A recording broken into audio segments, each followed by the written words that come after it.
Swords were a pipe dream for this kid. Stuck as a lowly support, he was an outcast in a world obsessed with mana. Kim Ho's life flipped when he suddenly materialized right in the crossfire of two clashing dragons. Clinging to life after the escape, he felt a surge within. His pathetic support class evolved into the legendary X class. Surpassing even S rank, this god-tier class lets him mimic any skill. And just like that, Kim Ho siphoned the dragon's own might. Now a prodigy at Dragonslayer Academy, he's absolutely crushing every mage who depends on basic mana. The screen flashes the academy's name and roster. To move forward, players grind against monsters on the front lines. As a hardcore veteran, he climbed to top-tier support status. Dozens of beasts swarm from a portal while a titan strikes from the sky. Witnessing the incoming wave, the squad readies for war. Suddenly, a lead monster pounces jaws wide and hungry for blood. Liseo, our heroine, steps up to unleash a devastating strike against the monster horde. She connects a massive hit, launching the beast skyward. Right then, Hong Yuna hoists her scepter to weave her spells. Up front, a knight squares off against a colossal serpent, readying his blade. Zero hesitation, he drives his steel deep into the titan's skull. With the serpent slain, Go Johan sticks the landing. Victory secured, the team regroups amidst the ruins of the arena. Examining his loot, he claims the prize and summons Carmilla, clutching a glowing magic stone. Ready to buff his ally, he holds out the stone, urging her to accept the evolution catalyst. Taking the artifact, she clenches it to her heart, drinking in its raw energy. Immediately, Carmilla ascends to her S-rank vampire queen form. Real-world reality hits as he stretches in his gaming chair. Drained, he yanks off his headset, muttering that he's officially cleared everything. Staring at the screen, he thinks about leveling some low-tier alts. Boom, a mystery notification grabs his gaze.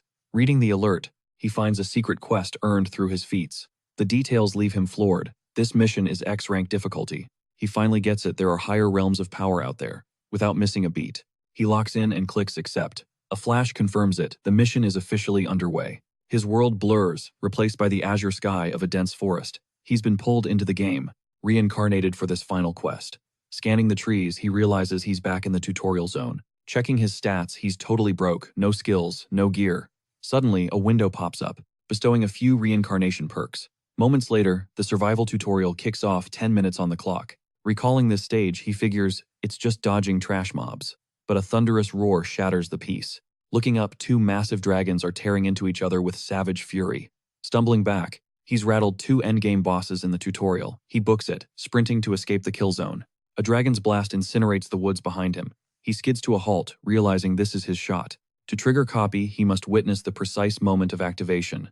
Plus, he needs their exact name and rank. Below, the dragon's fury erupts in a massive fireball. Everything turns to ash. Locked in, he watches the dragon's power burn into his very soul. Success. He snags the elemental resistance and grins. Checking his stats, he's hyped for this S-rank trait. The wind shifts, putting him on high alert. Right there, the red dragon charges a supernova of fire in its maw. Simultaneously, the blue dragon readies a lethal frost breath. Watching them charge up, he knows they're dropping their ultimate moves. Sensing the peril, he hightails it out of the blast radius. The red dragon exhales a colossal wave of fire. Instantly, the blue dragon retaliates with a surging bolt of lightning. He's running for his life, as the shockwave nips at his heels. Finally, the screen confirms Tutorial 1 is cleared. Cut to a station, a guy approaches a girl, sitting alone in a train car. Claiming the train is packed, he asks to join her. No response. He wonders if she's just zonked out. Our hero appears at the door eyeing a spot. The guy turns, saying there's space, but she's out cold. Suddenly, she snaps awake, lifting her head to stare at the two guys. Kim Ho gestures toward the vacant seat, asking to join her. She nods, and he takes a seat, introducing himself. "Co Ye In," she replies softly. Kim Ho then beckons the other guy over, who offers a grateful nod and shares his name. The boy bows deeply, swearing to repay the kindness. But Kim Ho's eyes narrow as he asks what took him so long. Dragons, the boy admits, totally starstruck. Kim Ho tenses as the train jolts forward, reminding him that this world is anything but safe. Their trek to the academy kicks off. Staring at the passing landscape, a chill hits Kim Ho. The scenery is familiar, yet eerily distorted. He memorizes his new allies, Go Hyun-woo and So Ye-in. Quietly, he scans the rest of the cabin, gauging the vibes. Not a single face, student or staff rings a bell. That's when the cold reality finally sinks in. He's got to stay sharp for whatever comes next. Suddenly, he feels a heavy gaze. Ye-in is drilling holes into his head. Her eyes are a cheat code, she can quantify everything. She starts by dissecting Hyun-woo's status window, like a pro. Hyun-woo's stats are mid at best. But when she scans Kim Ho, nothing but a screen full of glitchy question marks. He's a total anomaly. Is there a problem? Kim Ho asks, catching her staring. Suddenly, an old piece of advice flashes through her mind. Be nice to the interesting ones. Taking the hint, she grabs her bag with a newfound sense of purpose. She digs out a fresh pack of chocolate cookies and offers them to him. A peace offering, perhaps. Want one? She asks bluntly. Kim Ho takes one a bit confused. Wait, did you bake these yourself? She nods, deadpan as ever. They don't suck, she says, which is basically a 5-star review coming from her. Between bites, Kim Ho eyes the weapon. Is that a sword? Hyunwoo explains, it's actually a sealed, sacred relic. Total flex. He unsheathes a secondary iron sword for now. Kim Ho just smirks, his mind already spinning with questions. Shouldn't you carry something? Tougher, Kim Ho asks. Suddenly, a random student bursts in, apologizing for the intrusion. The guy is hovering awkwardly. You looking for someone? Kim Ho asks, sensing the nervous energy. He flashes a flyer. It's an academy errand service. Kim Ho grins. Does this service cover breaking the rules? Checking the window's reflection, Kim Ho sees the boy is pure chaos. He's sweating constantly, glancing outside like he's hunted. I'll explain later, the kid blabs, diving for the exit, like his life depends on it. He yanks the door open and freezes. Standing there is the disciplinary committee, looking like absolute final bosses. Step out. Now. The kid's face goes pale. He tries to pull a stealth mission behind the door, but it's a total fail. These are the train's enforcers, and they aren't playing. The leader holds out her hand. Give it back. You know what I mean. Zap. A sudden blast hits the kid, sending him reeling. The leader's hand is glowing with pure, crackling energy. She's a lightning mage, and she's terrifying. Kim Ho watches intently. This is the perfect chance to snag a top-tier skill. In the chaos, Kim Ho's cookie hits the floor. He takes a strategic step back, eyes locked on the magic. She slips on her combat gloves, done being nice. She levels 2 fingers at the kid. It's game over. A bird made of pure electricity screams through the air, hitting him dead center. The kid stumbles, clutching his smoking head. The air is heavy with ozone. Kim Ho reaches out. It's time to move before things get out of control. He snatches the student from behind, catching everyone off guard. Then his own hand starts crackling with the exact same lightning. Skill copied. The leader's eyes widen in shock. What? Did he have a partner hiding in here? Kim Ho steps out cool as ice. Not a partner, he says, pointing at the crushed snack. But you owe me a cookie. You made me drop it, he deadpans. While she's staring at him in confusion, a system ping confirms skill acquired. He's genuinely annoyed about the cookie. The committee member rolls her eyes as if he's the one making a scene. The leader steps up, radiating killing intent, but Hyunwoo moves in hand on his hilt. Back off. He's with me. The hallway turns into a literal powder keg. It's a standoff between the academy's elite and a bunch of newcomers. The kid fumbles for a dessert coupon to settle the debt. Kim Ho takes it, but his eyes stay on the leader. She's still ready to blow. Massive W. Kim Ho smirks to himself. This lightning skill is going to be an absolute game changer. She holds up a wig. Apparently the kid's a petty thief. Stay in your lane, she warns, but Kim Ho has already tuned her out. The enforcers walk away, but the threat lingers in the air. The kid sighs, finally breaking down who those monsters actually were. That girl, Song Cheon-hee. She's the granddaughter of the legendary Thunder Lord himself. Total royalty. And that guy, Jo Biak. He's the star pupil of the Fist King. These aren't just students. They're monsters in training. They're all elite disciples. The kid waves a frantic goodbye. Let's act like we never met. Okay, good luck. When pressed for his motives later, he simply smirked, claiming he just wanted to gauge the mage's raw potential. He questioned Hyunwoo's grasp of the spell they'd witnessed, noting its extreme velocity suggested it wasn't meant for a direct kill. Diving into its origins, he conjured a flickering avian construct of pure mana. By watching the bird's flight path, one could easily measure a caster's mastery. A true pro would have commanded that bird to weave and dodge effortlessly. But since it flew in a predictable line, her lack of control was obvious. Hyunwoo stood there, stunned by such sharp insight. Though he warned the show wasn't over, he sensed a massive, untapped reservoir of power within that simple spark. Chalking it up to destiny, a grateful Hyunwoo thanked his classmate for the lesson and vowed to return the favor. He swore to have his back. Never one to miss a beat, Kim Ho immediately roped Hyunwoo into a mysterious detour. Leading him to a secluded room, he unveiled a dusty relic. Beneath the tarp sat a weathered, old-school arcade cabinet. The thing looked like total junk. He explained this area was once a high-stakes casino, now reduced to a chaotic wreck. Shrugging off his doubts, he fed a coin into the slot to test its pulse. When the screen stayed dark, Hyunwoo sighed, convinced the machine was dead. Suddenly it flickered to life, triggering a hidden event that caught them both off guard. Eyeing the jackpot, he yanked the lever with everything he had. The reels began to blur in a frantic spin until it spat out a pathetic bottle of plain water. The two just stood there, staring at their legendary loot in awkward silence. When asked why he'd keep gambling, he explained that the real secret lay within the weird items this machine dropped. As he doubled down, he told Hyunwoo to chill about the disciplinary committee, until Han Sumi suddenly framed the doorway. She demanded to know what they were up to. Sensing danger, Kim Ho whispered for Hyunwoo to distract her and buy him time. She laid down the law, reminding them that being an accomplice meant drowning in penalty points alongside the culprit. Undeterred, Hyunwoo owned his decision. Steel hissed against Scabbard as he drew his blade with cool determination. He challenged her to a quick sparring session on the spot. Without a second thought, she lunged forward, closing the distance instantly. The clash exploded. He barely managed to intercept her opening strike with a high-speed, bare-handed parry. Their blades collided, sparks flying as they locked eyes in the narrow train corridor, each testing the other's resolve. Mana swirled around her edge as she prepped a devastating skill, planting her feet firmly. She launched a ferocious assault. She went airborne, striking from above, with a force that nearly crushed his guard. Spotting the opening, Kim Ho activated his support skill to supercharge their stats. With a massive power surge, Hyunwoo felt an electric jolt of newfound strength. Suddenly, he was matching the committee girl blow for blow with ease. As the duel raged, Kim Ho kept a sharp eye on the ticking buff timer, while frantically feeding the machine once more. He muttered about his strategy, revealing that this old rig actually had a hidden pity system for guaranteed loot. After several failed attempts, his fifth pull yielded nothing but a lukewarm can of soda. Total trash. Gripping his final coin, he braced for the ultimate gamble. On the sixth pull, the reels finally aligned into a perfect diamond streak. Jackpot out popped the legendary black ice crystal he had been hunting for this whole time. Mid-combat, the girl soared into the air for one final crushing strike. Glancing over his shoulder, he warned that the show was just starting. With the buff flickering out, Hyunwoo felt the weight of her final blow. Done with the games, he suddenly swallowed the glowing crystal whole. He choked for a second as the freeze status took hold. To everyone's shock, he stood back up like it was nothing. Once they retreated to the cabin, he revealed the crystal was a lethal poison meant to freeze a person solid, the ultimate high-risk potion for beginners. But thanks to his insane resistance, he could ignore the debuff and absorb the raw energy. Hyunwoo wondered if she fell for it. He just shrugged it off. Grateful for the assist, Hyunwoo thanked him for the gear and the adrenaline-pumping spar. When he asked for an encore, the mysterious student at the table flatly refused. Hyunwoo nodded, realizing a skill that broken definitely had a massive cooldown. Suddenly, an intercom crackled to life, announcing their arrival. Through the windows, the legendary island of the Dragon Slayer Academy finally loomed into view.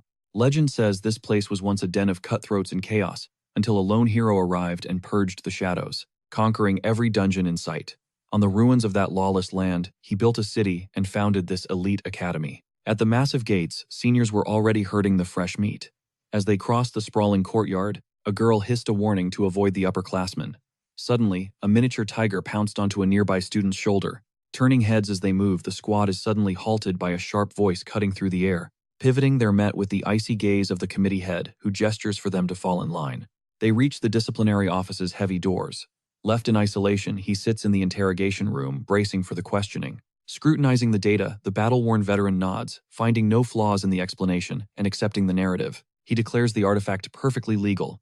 Towering over him, Chief Oh Se-hoon begins lecturing him on the consequences of defiance. With 0 casualties, he grants a one-time pass on the punishment. As the meeting ends, the veteran spots his partner's lingering scowl. Picking apart the details, she insists the kid's vibe is still incredibly sketchy. She fumes, demanding a deep dive into his powers. Skeptical, the chief counters, asking what happens if they come up empty-handed. Speechless, she offers a stiff bow, apologizing for her impulsive outburst. Offering a word of wisdom, he urges her to make it to the ceremony. Stepping into the hall, he links up with his crew, grateful they saved his spot. Just then, a notification pings Tutorial 3 complete. His hard-earned rewards are finally waiting for him on the main stage. The Academy director takes the spotlight for the opening address.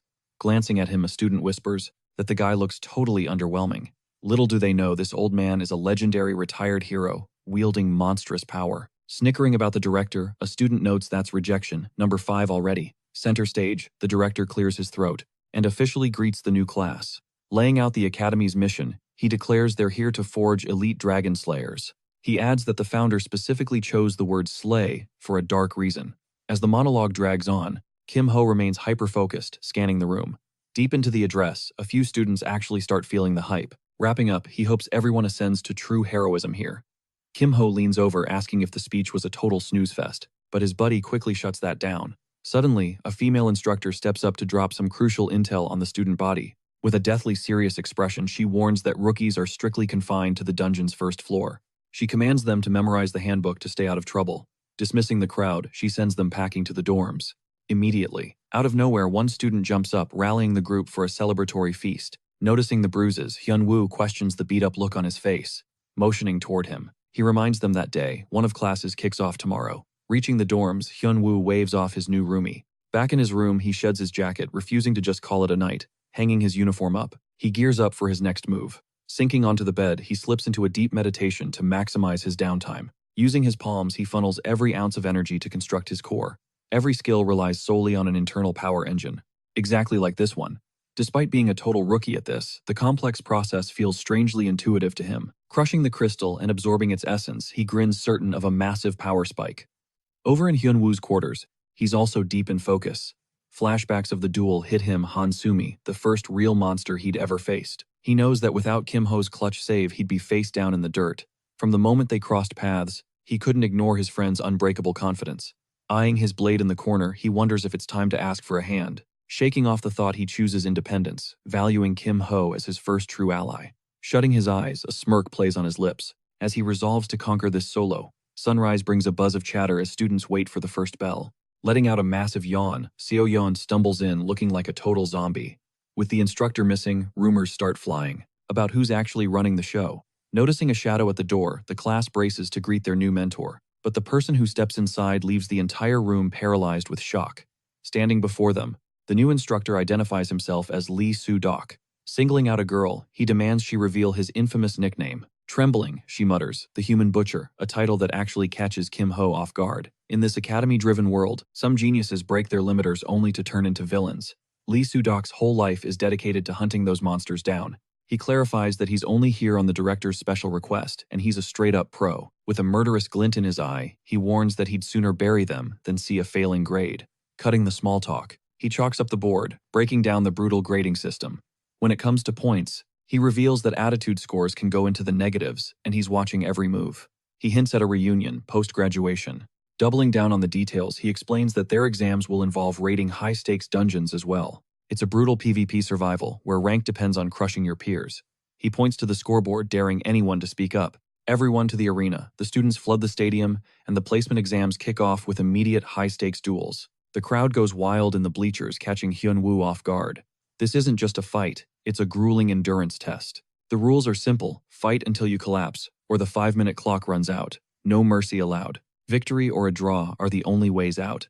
Kim Ho clarifies that while draws won't hurt your score, they're basically useless. A 0-point dud. Suddenly, a system alert pings he needs a legendary performance on this exam to clear the mission. He treats the exam like a scouting mission, scanning every student's moves to gather vital intel on his competition. He's hunting for threats or OP skills to steal. Moments later, the announcer barks Kim Ho's name for center stage. He steps into the spotlight with his opponent. Facing the girl, he quickly connects the dots about her identity. She's a mage from the elite Ruby Magic Tower. Smirking, he warns her she's about to deal with his nonsense. She's clout-chasing, claiming she needs a big win to boost her rep. Then she spots his weapon, a pathetic basic staff. Just a wooden stick. She figures he's a low-tier earth mage built for defense. The countdown finally hits 0. The bell rings. She immediately charges her mana, aiming to end this in one shot with her combustion skill. She unleashes the spell and the crowd roars at the power. But when the smoke wavers, the result shocks everyone. The girl freezes in disbelief. The scoreboard flashes a cold truth. Both fighters are still at 100% health. He took the blast point blank and didn't even flinch. He's standing there perfectly fine, like the attack never happened. Panic sets in as she realizes her magic did 0 damage. They lock eyes while the scoreboard mocks her with perfect stats. Annoyed, she demands to know if he used a nullification spell. Desperate to break him, she ramps up her mana output. A massive magic circle erupts beneath his feet. "Try blocking this," she screams, prepping her most devastating move yet. Trapped in the center, he calmly warns her that he'll counter the second she slips up. His confidence is terrifying. She can't wrap her head around his chill vibe. He's just standing there waiting. Gnashing her teeth, she prepares her ultimate. She charges a high-tier spell and screams for him to defend himself.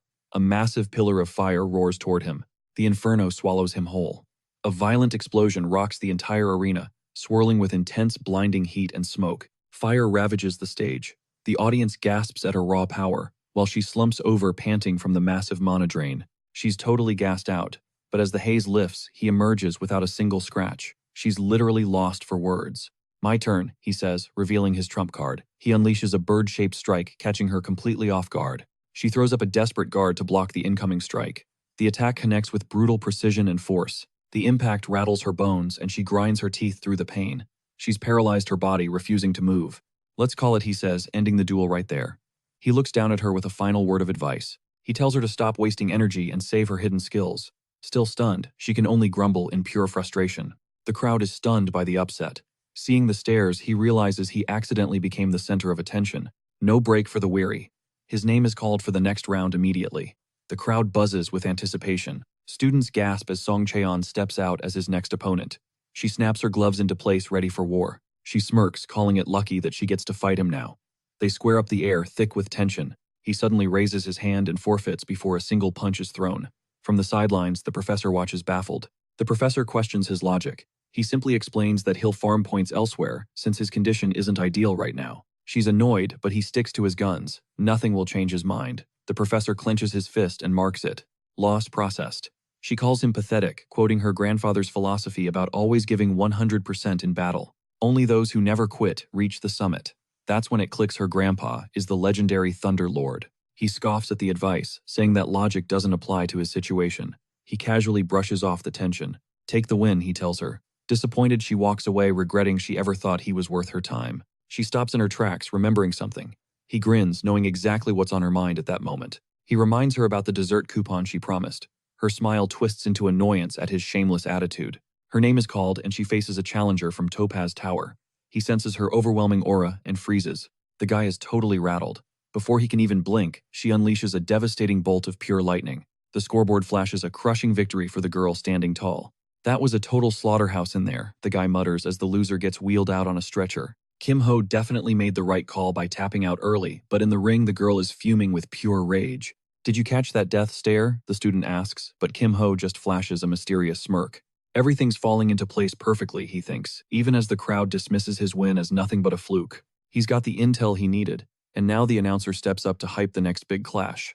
Enter Seo Yane, a lethal dual-pistol gunslinger, stepping into the spotlight to shock the entire arena. Everyone's jaw drops, including his friends, while Kim Ho keeps his cool, observing the mage's growing intrigue. This just got way more spicy, the mage whispers, realizing she's in for a serious uphill battle. Gunslingers are a nightmare to deal with, Kim Ho says, putting 5 silver coins on the line for the winner. Bet on, the deal is inked with a grin, and the scoreboard resets for the ultimate showdown. The gunslinger hits the dirt instantly, unleashing a relentless rain of lead toward her target. The mage counters with a massive surge of lightning magic, weaving an energy shield that halts the bullets cold. The crowd gasps at the block, but Kim Ho knew she was ready as she begins her next incantation. 2 massive spirit birds materialize and dive-bomb the gunslinger, who barely dances out of their lethal path. She weaves through the bolts to prep a counter, but one of those strikes still leaves a burning trail on her skin. The mage holds her ground from afar, tightening the noose to end this fight right here. One more hit and it's game over, the student predicts just as the gunslinger rips a smoke grenade open.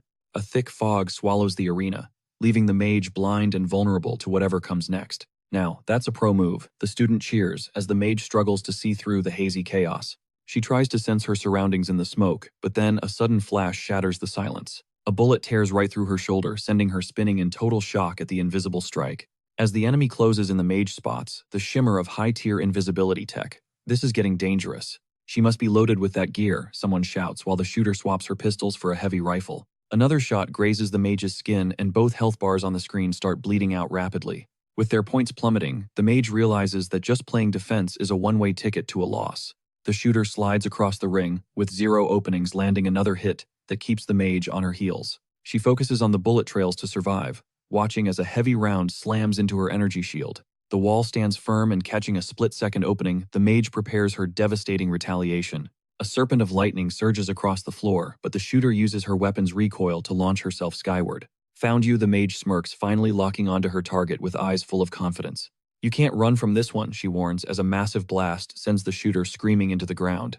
The clock hits 0 as the shooter collapses, and Kim Ho celebrates by playfully messing with his stunned friend's hair. Despite the brutal fight, the mage is crowned the victor, while the shooter earns respect for her incredible grit. She went down swinging without a single complaint, and now it's time for the 5 silver coins to change hands. Double or nothing, the guy begs, trying to lure Kim Ho into another high-stakes gamble on the next match. He points to Hyun Woo and swaps his pick, seeing Jo Biak, the Fist King's own disciple, entering the ring. The disciple is taking this, Kim Ho says flatly, actually betting against his own comrade. You're cold-blooded for betting against us, his friend gasps, but Kim Ho just tells him to watch the show. Hyun Woo can feel Kim Ho's eyes on him, fueling his fire to prove he's the real deal. He draws his blade, but the disciple scoffs, telling him to quit playing and use his real weapon. Sorry, but you're not worth the big guns just yet, he retorts, keeping his ace hidden for now. I won't hold back either, he warns, and Yunwoo grins, saying that's exactly what he wants. The bell rings, and the tension snaps, as the disciple lunges forward with fists like hammers. He dances around the assault with flawless precision, but a sudden, massive blow slams directly into his blade. His defense shatters, blasted backward. Hyunwoo reels from the monster-like strength of his foe. Realizing standard moves won't cut it, he shifts gears, slamming his heel down to anchor his resolve. He blurs forward, his blade glowing with lethal intent as he activates a high-tier sword skill. Aiming for a one-hit finish, he lunges. His opponent tenses up, bracing for the inevitable impact. The iron sword snaps like a toothpick, ending the clash. Staring at the shattered hilt, he admits it's over. Standing tall, the victor Jubek promises a rematch. Watching from the sidelines, the atmosphere turns heavy. Kim Ho knew that sword would fail. Recalling their brutal training, this outcome was practically written in the stars. Folding his arms, he realizes the truth. To Hyunwoo, these blades are nothing more than disposable tools. Stunned by the accuracy, his buddy demands to know the secret. Kim Ho just grabs his collar, deadpan. This guy is doing way too much yapping about the money. Broke, the student flashes a nervous smile. He proposes a different kind of trade, piquing interest. Gesturing toward the notebook, the vibe completely changes. Cold, hard facts will settle the debt. With the duels finished, the instructor declares the exams are back on. Relaxing in the garden, the crew grabs lunch, chatting away as the countdown to the next test begins. Talking with a mouthful of food, he gets shut down by Kim Ho. Swallowing hard, he finally speaks up. He asks what intel is needed next. Beyond the government, 4 massive pillars rule this supernatural world. From the Magic Council to the Night Orders, the elite are everywhere. Take Mo Young-jun, for example. He is the Sword Saint's own blood. Then there is Hong Yanhua, the genius destined to lead the tower. Representing the guilds is Park Nari and her beast. Finally, there is the powerhouse Lee Song-hyun.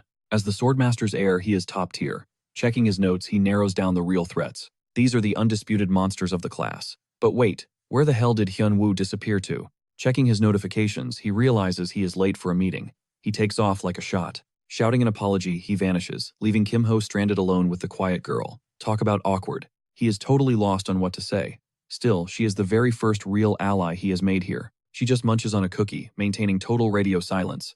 Trying to break the ice, he mentions a coupon. Thanks to that train disaster, he has got loot. He pulls out a gourmet cake and slides it her way. He invites her to dig in. As he eats, he studies her, but she stays as silent as a grave. Out of nowhere, she asks why she lost. He keeps it real. The mage simply had more mana reserves. He hints that the outcome was not set in stone. If she had played it differently, things would change. Strengthening her bullets would have secured the win. But when he mentions practice, she looks genuinely confused. She claims she never trains. Shocked, he wonders how she manifests mana bullets with 0 effort. He grills her on her past training. Realizing she is a raw, untrained genius sends a shock through him. Pushing a top mage to the limit without any practice is insane. Her potential is absolutely off the charts. He offers to coach her later.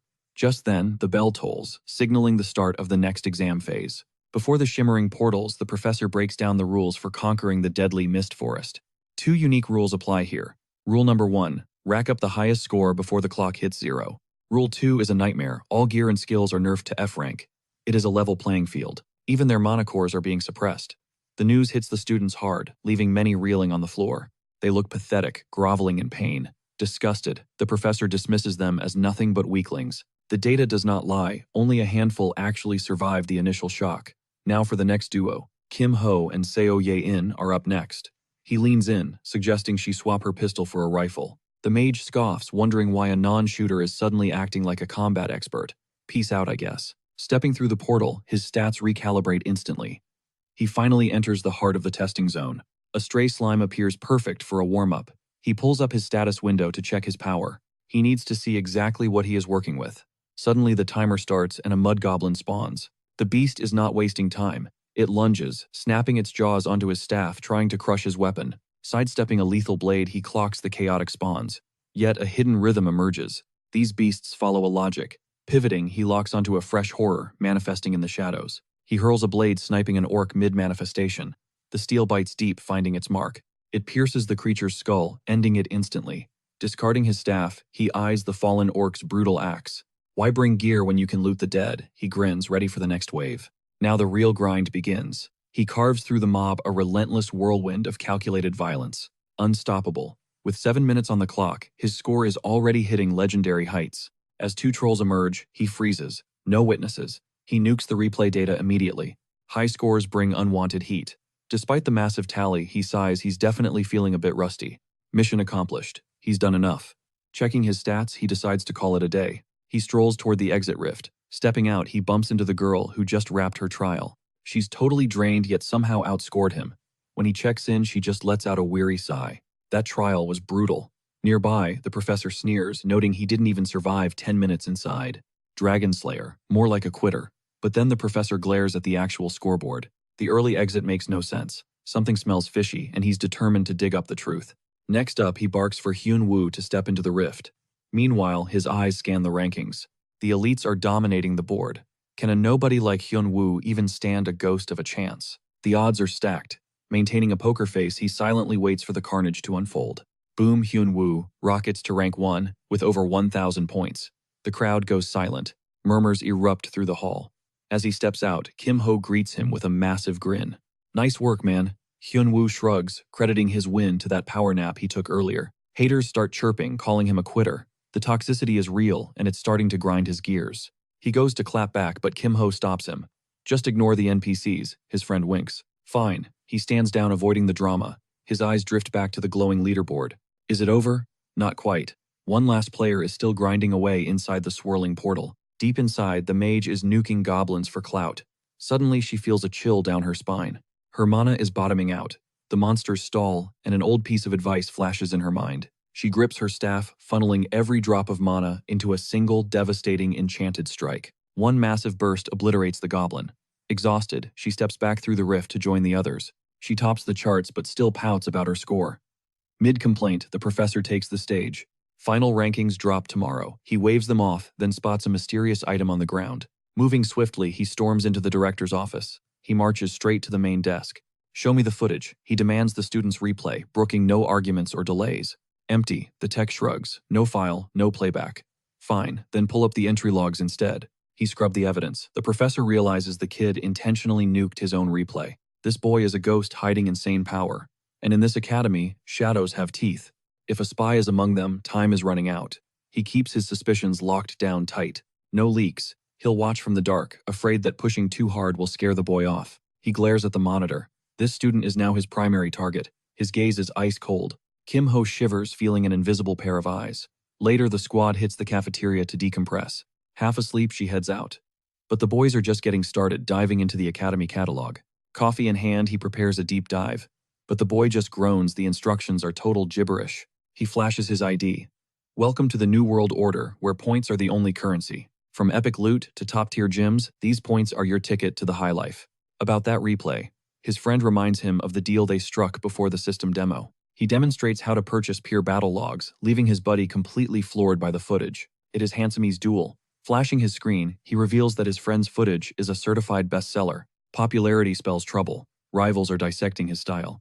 He cautions that his fragile core is now public knowledge. Grinning, he argues the payout outweighs the danger.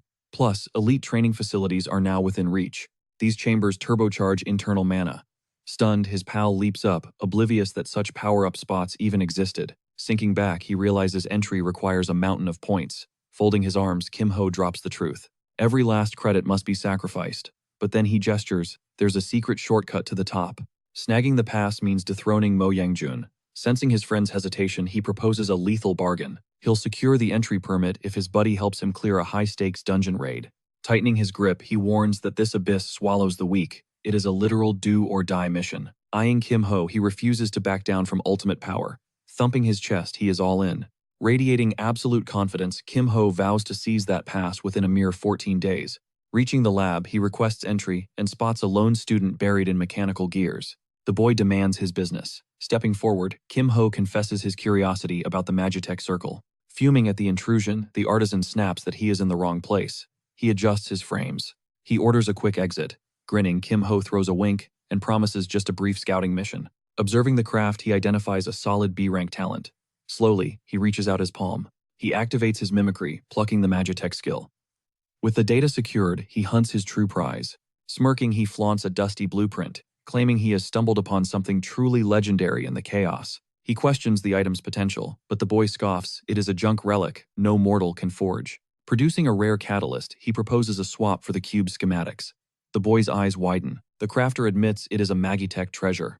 Surrendering the tube, he warns this is a one-time deal. The boy chuckles, thinking he has scammed the guy with pricey garbage. Suddenly, a system quest flickers to life. As the item's true power awakens, he sighs at the massive grind required to finalize the masterpiece. The grand prize, an S-rank cube of life. Without hesitation, he resolves to forge the impossible. Bypassing the system's requirements, he hits the gym to begin constructing his divine artifact immediately. Channeling his power, he overclocks his Magitech skill to S-rank, clutching the ancient blueprint tight. Construction begins. Analyzing the complex structure, he estimates a grueling 72-hour marathon to completion. Every second counts, and basic effort won't cut it. He enters deep meditation to purify his essence. Power surges. Snapping his eyes open, he prepares an hour-long blitz of total skill amplification. The rhythmic forging continues. This magic cube must be perfected before the Friday deadline hits. Dawn breaks, signaling time for class. In the hallway, he offers a casual greeting to his classmate. She is shocked by his early arrival. Scanning the room, he searches for any sign of Hyun-woo. Showing her gratitude, she gifts him a snack.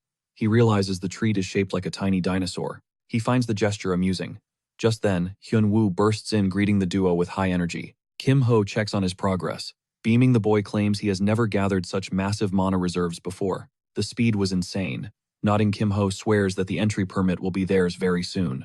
Suddenly, their instructor storms in, demanding silence, as everyone scrambles to their assigned seats. He declares the start of PvP trials. The clock has been pushed. Combatants now have 10 minutes of mayhem. Furthermore, all first years are mandated to survive at least 3 high-intensity duels. As the lecture ends, Kim-ho vows total victory. Right on cue, a fresh battle quest triggers. The system demands participation. With fire in his eyes, he pledges to crush the competition. He heads for the arena, but a desperate tug on his sleeve brings him to a halt. Looking unusually grave, she mentions her schedule is open today. He completely misses the hidden signal. A wave of confusion washes over the class as she awkwardly tries to explain her weird behavior. He calls the girl for their scheduled training. Bidding farewell, he promises a later meeting, leaving his buddy totally shook. That afternoon, students swarm the combat arena. After arriving, they scout the battlefield, soaking in the tense atmosphere. From the sidelines, they observe the competition. A random student suddenly asks if they've spotted Kim-ho nearby. His friend bristles at the jerk's comment. Restraining him, Kim-ho grips his arm to prevent another chaotic brawl. Stepping closer, the guy flashes a mocking smirk, demanding to know Kim's dungeon exam score. He's fuming to realize he tied with a coward. Suddenly, a girl screams that he's not even in Kim's league. Grinning, Kim-ho asks if he's the lightning bolt victim, wearing a devious expression. The guy misses the jab and readies for war. Growling, he notes their identical scores, an absolute insult. What luck. Aiming his spear, he barks a challenge for Kim-ho to enter the arena. Inside the ring, they face off, both health bars still untouched on the massive scoreboard. Prep mode on the guy vows an instant knockout. Kim-ho just chuckles, agreeing this will be over fast. The bell rings. The guy lunges, diving into a heavy overhead strike. Kim-ho just watches, wearing a calm smile. Unfazed by the attack, a sudden bird strike paralyzes the guy, leaving him stunned and complaining. Mockingly apologizing, Kim-ho warns his strike will outpace any mages. As the guy begs for time, the inevitable blow lands. A scream erupts as the guy is blasted across the arena floor. Looking down at his fallen foe, Kim-ho asks if the coward won. Groaning, the guy claims he just slipped up. He demands a rematch. Smirking, Kim-ho accepts, letting the scoreboard reset for another round of humiliation. The duel resumes. The guy rushes in again, desperately trying to gain some ground. He's baffled by another defeat. Raging, he swears that the next time will definitely be his victory. Done with the drama, Kim-ho decides to wrap it up. Checking his system quest, he notes, 2 out of 3 battles are finished.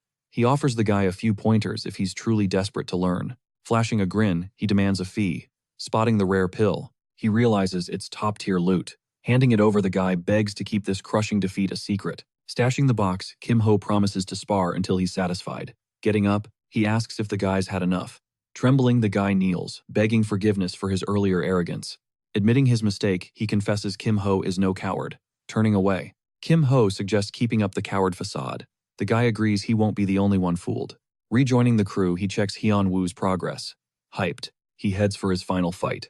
At the training room, he apologizes and invites her to sit down. Seated together, they begin the crash course.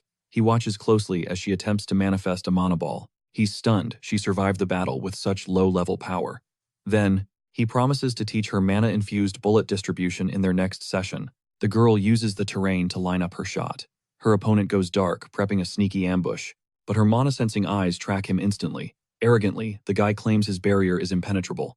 Boom, a shot grazes him, shattering his confidence and his shield. He watches in horror as it breaks. He's paralyzed with shock that the bullet pierced his defense. Smiling, she aims for the final blow. A scream echoes as she secures the win. Reviewing the footage, the professor analyzes the electric bird's insane movement during that second skirmish. He realizes the mage was just playing around. Grabbing another orb, he senses a much deeper mystery unfolding. Comparing fights, he notes her bullets were once simple mana balls, but today, they were perfectly shaped and lethal. It clicks. Kim Ho is the catalyst behind her sudden evolution. Staring at the boy's file, the professor questions who he really is. Meanwhile, Kim Ho finishes the magic cube. With a triumphant grin, he celebrates the completed construction. The cube glows, revealing massive health boosts thanks to his quest rewards. His core is now reinforced and ready. With everything set, he decides it's time to start the hype. Stalking the corridors, he intercepts the rising star Druid Park Nari. He corners her, revealing she's the final piece of his master plan. One look at the tiger confirms his theory: beasts sense life force better than anyone. Without warning, the predator lunges straight for the cube, exactly as calculated. Panic-stricken, the girl shrieks at the tiger to back off while he readies his next move. Her reaction says it all. The druid definitely felt that surge. He commands her to reel her beast in immediately. Feigning ignorance, he pushes forward with the scheme. Wrestling with the tiger, she wonders aloud if they share the same class. She takes her leave, and he smirks. The season pass is practically in the bag. Back in class, the teacher's tone turns ominous. Clashes are imminent across multiple fronts. Glancing at the clock, he counts the seconds until the bell finally grants him freedom. With 30 seconds on the clock, the teacher calls it a day. As time expires, a student stretches, ready to bolt. Then he spots a glitch in reality. A crimson orb hovers, baffling the entire room before it suddenly swells with light. Pure chaos erupts as students howl in terror. Dazed, the girl looks around, wondering why she's the only one left untouched. A glowing number burns into one guy's forehead, sending him into a panic. Gasps fill the air as others start pointing in horror. The realization hits: they've all been branded. Out of nowhere, the Academy's ruthless possession inspection is triggered. A magnetic banishment wave sweeps the hall, the system instantly flagging every single contraband item hidden among the students. A faint smirk plays on Kim Ho's lips as the purge begins. While the girl dozes off, a strange sound echoes from Joe Bayok. Noticing some were spared, the guy starts spiraling, cursing the cursed number glowing on his own head. He frantically looks to Kim Ho for answers, completely lost. Desperation takes over as he stares at his screen, paralyzed by his illegal loot. Kim Ho watches his friends break down with a cold, mocking gaze. Sobbing, the guy clings to him like a lifeline, pleading for a miracle. Kim Ho eventually nods, reminding him that this level of salvation won't come cheap. Flashing the mysterious cube, he barks an order to dump every forbidden item inside immediately. No time for questions, he points at the device and yells at him to move. The guy panics and starts shoving everything in. Suddenly, the disciplinary committee kicks the door down, ordering the entire class to freeze. A mage's finger snaps toward the pair, her voice icy as she demands to know what's being hidden. Kim Ho stands calmly, claiming they were just taking 5. The friend quickly chimes in, suggesting everyone just surrender their gear. She whips out a detection orb, warning that no cheap tricks can bypass her sensors. She hovers the sphere right in front of him, scanning for any trace of contraband.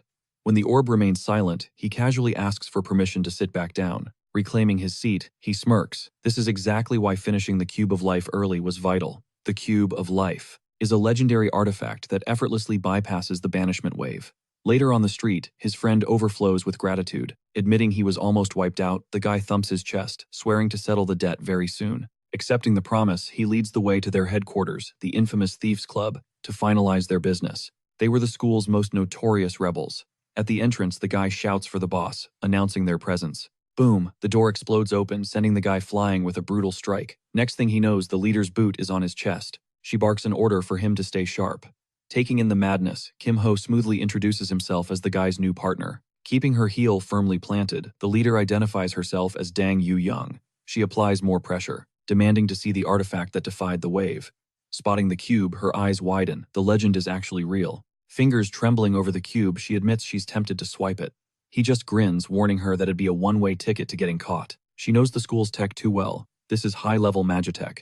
Sinking into her chair, she questions his price. Stroking her chin, she bluntly admits their club is broke and short on offerings. He beams, assuring her the task is right up her alley. All he wants is a VIP tour of the temporary storage unit. Stunned, she leans back with her hands behind her head, eyeing him suspiciously. Typically, the Academy's item check-ins only happen on weekends. She narrows her eyes, wondering if he's a secret agent for the disciplinary committee. He scoffs, clarifying he's far from being their friend, but he's definitely hunting for something specific. She emphasizes that no one breaks into storage for free. It's a fortress that's damn near impossible to crack. Tapping the cube, he promises to solve her little extraction issue. As she mulls it over, she realizes the cube is the perfect vessel to smuggle the loot out. Smirking confidently, he asks if they have a deal. Under the veil of night, a crew assembles outside the massive estate. Masked-up Dang Yu-young confirms everyone is ready for the heist. A teammate nods, but eyes the stranger with suspicion. "Who's the rookie?" she asks, finally introducing Kim Ho. She explains his vital role in the heist. While some doubt him, others grin, welcoming him to their crew of thieves. 60 seconds remain on the clock. She barks out final orders before turning to Kim Ho with a serious gaze. She drills him on his priorities.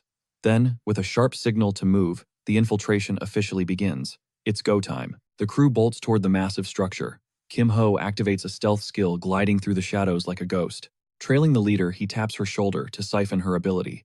Up ahead, a lone guard stalks the entrance, totally oblivious. Whistling and careless, the guard freezes. Glowing otherworldly butterflies begin to dance in the air around him. Creepy, right? Without warning, the magical swarm swallows him whole, paralyzing his body and silencing his screams instantly. Hogtied and gagged, the guard is dumped aside like trash. The crew has already reached the 3rd floor. They creep into the hallway, but a guard rounds the corner. "Who goes there?" he demands, eyes narrowing in suspicion. He levels his staff, screaming that an intruder has breached the academy's sacred halls. He's restrained before he can blink. Kim Ho leans in close, whispering, "Don't struggle, and this won't hurt much." "The vault is just around this bend," the leader whispers, pushing forward with focused intensity. Halting, she scans for traps.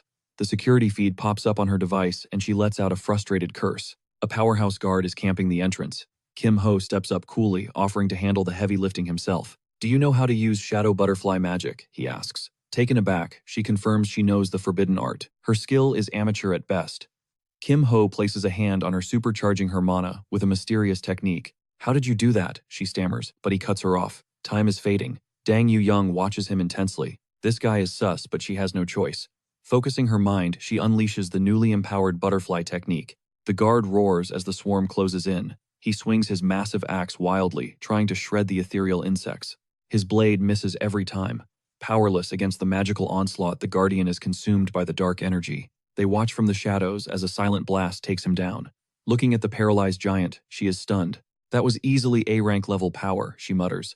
Shaking it off, she reminds Kim Ho, they've still got a job to finish. The vault door swings open. "Loot everything," he commands. While the others scramble, Kim Ho's eyes lock onto a specific treasure. He is getting paid today. He hunts for the forbidden relics, items banned because their side effects are literally lethal. He snatches a cursed artifact, relying on his unique resistance to survive the search. Loot secured, he scans for more. Skill books are the real prize.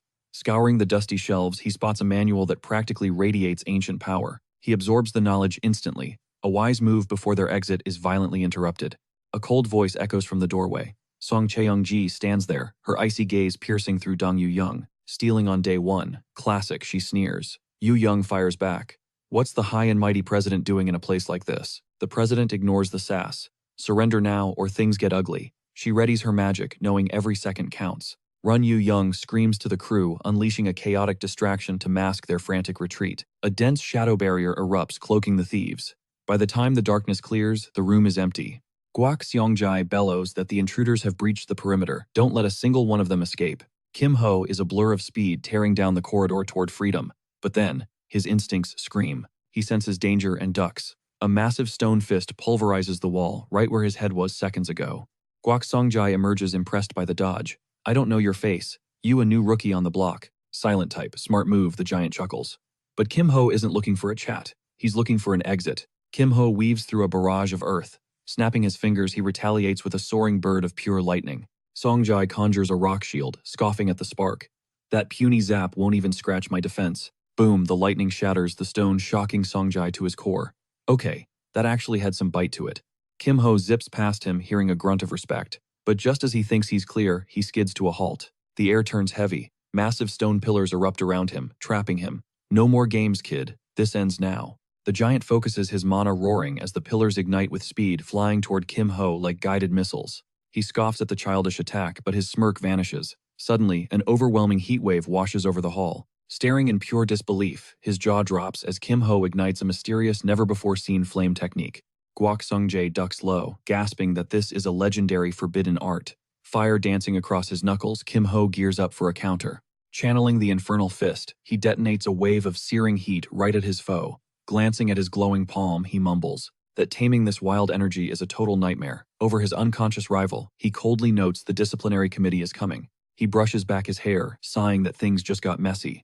Suddenly, a suspicious sound echoes from the shadows nearby. Time to bounce before the snitches arrive. But right then, two students burst onto the scene screaming for a medic to save the fallen senior. Meanwhile, in the committee room, Dang Yujung demands their instant release. Declaring she's done with this drama, Song Chae-young pivots to the door. That's when Oh Se-hoon slides a mysterious document her way. He smirks, claiming her cooperation is mandatory. Scanning the paper, her eyes widen. It accuses Kim Ho of stealing high-tier loot. He insists she's the mastermind behind the missing treasures. She denies everything, but he warns that the whole squad will pay. Cornered, she begrudgingly accepts the blame to protect her team. Shaking off the threat, she stands and storms out. Rejoining her crew, they swarm her with questions about the penalty. She quickly scans the group, doing a head count, only to realize someone is gone. Suddenly, a random student sneers, calling her a shameless liar for playing dumb. Fed up, she snaps, revealing a club member unleashed a literal forbidden skill. A shocked Dang Yujung freezes. She admits the newbie must be a monster to wield that kind of power. Cut to a sharp knock, echoing at the door. A voice checks if Kim Ho is still breathing. Entering, she scans his face, demanding the truth about that skill.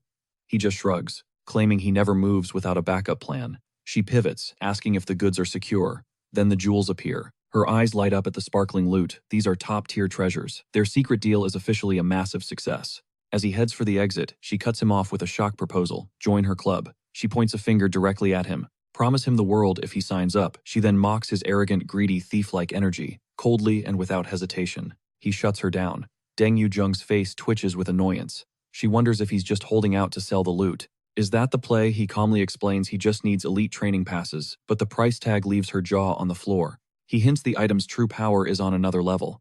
Seeing her confusion, he offers her a peek at the item's stats. The catch, a simple favor. He just needs a message delivered, and she agrees before he can even finish. One look at the item's description, and her brain nearly melts from its insane stats. After a quick analysis, she admits the steep price is actually a steal. Before he vanishes, she doubles down on the club invite. The door is always open. With a playful smirk, she tells him to sleep on it. He actually nods, and promises to consider it with a mysterious grin. Days pass, and he checks in on an exhausted-looking Seo Ye-in. Did you even sleep? Someone asks, noticing her dark circles. But Kim Ho's instincts suddenly flare up. Two creeps from the nature club are stalking him. Annoyed by the flies, he tells Seo Ye-in to keep moving without him. He fakes a quick errand, promising to catch up once he's dealt with these pests once and for all. She nods, throwing a worried glance at the two figures closing in. Kim Ho pivots, blocking their path. Why the tail, he demands. Mo Youngjun scoffs, saying he saved them the hassle of a chase. Han Sumi plays the nice cop, asking him to follow them. Kim Ho shuts it down, he's not in their squad. Seeing he won't budge, Mo Youngjun squares up.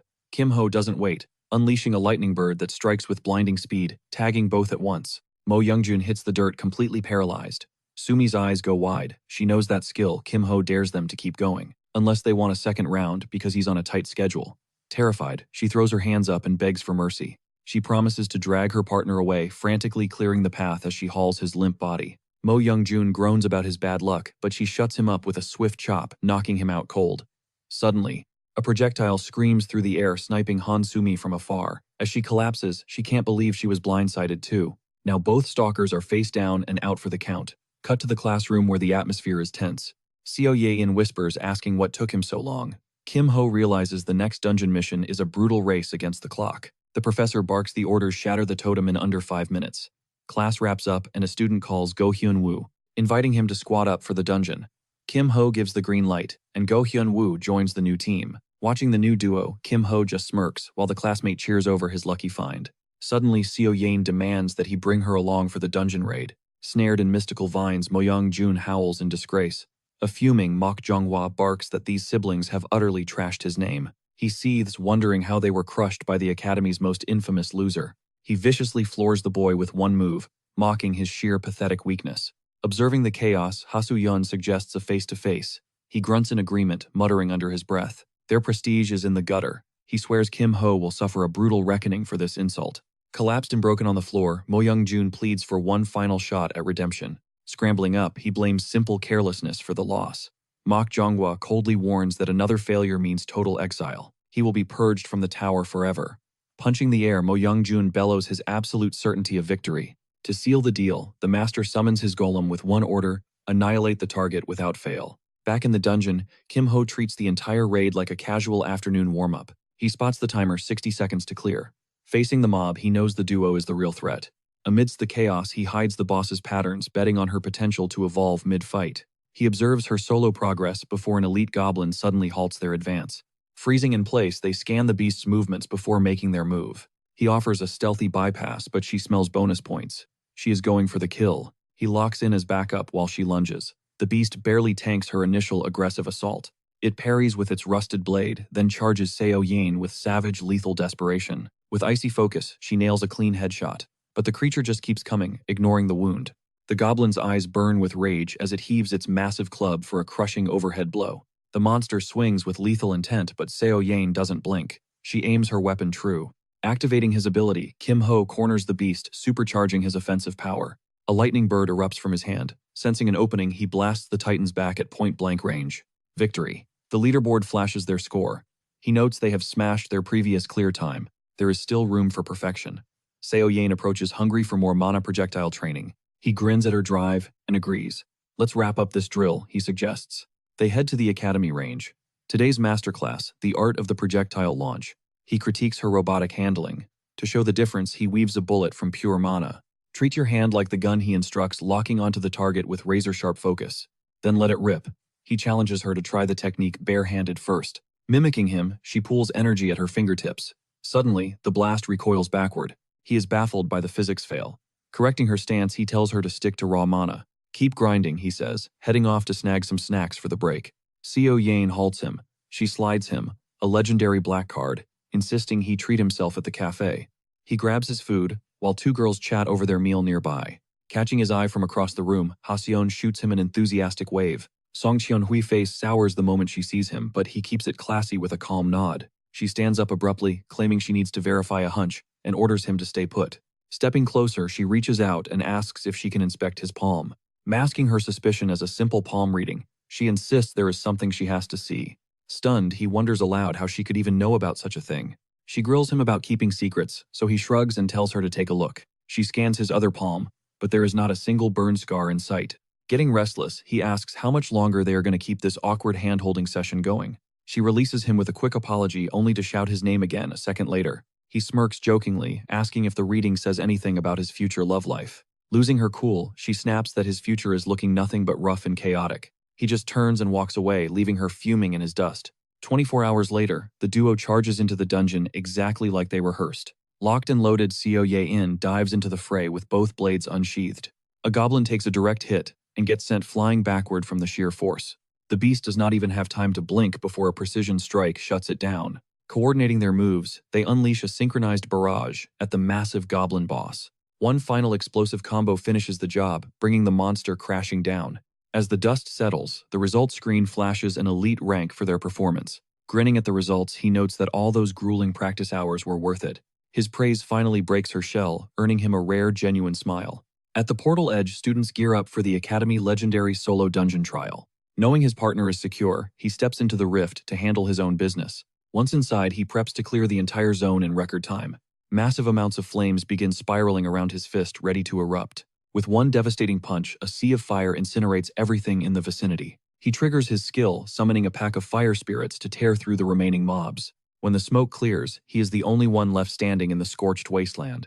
Checking his broken high score, he quickly wipes the replay data to keep his secret safe. Suddenly, a system alert pings, confirming he has unlocked the ultimate max-level reward. Without hesitation, he locks in the specific trait he has been eyeing since day one. Just like that, a powerful new wind-based support skill is added to his arsenal. The moment he steps out, a mysterious figure blocks his path, questioning his identity.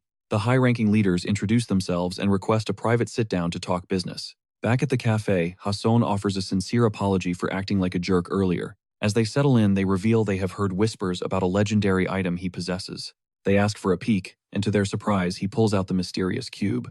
Out of nowhere, Park Nari Mini Tiger lunges straight for the glowing artifact. Watching the tiger react to the cube, Ma Zhonghua realizes the rumors were not just hype. Feeling the raw energy radiating from the item, Ha Su-yun begs for a look at its stats. After promising total confidentiality, they finally get Kim Ho to reveal the cube hidden info. One look at the stats leaves them speechless, calling the item power completely broken. Ma Zhonghua scoffs, mocking the insane idea of mastering a complex skill in 48 hours. Gripping the manual, Kim Ho smirks, telling him to just watch what happens in 2 days. The academy arena hums with anticipation. High above his crew worries why he'd take such a gamble. Confident in a win, one buddy insists there's a secret plan. Meanwhile, a suspicious Dang Yu-young vows to sniff out any foul play. On the sands, Mo Young-jun praises him for showing up. The captain demands a full recording of the slaughter. Kim Ho gives the green light without hesitation. Mo Young-jun flashes a predatory grin.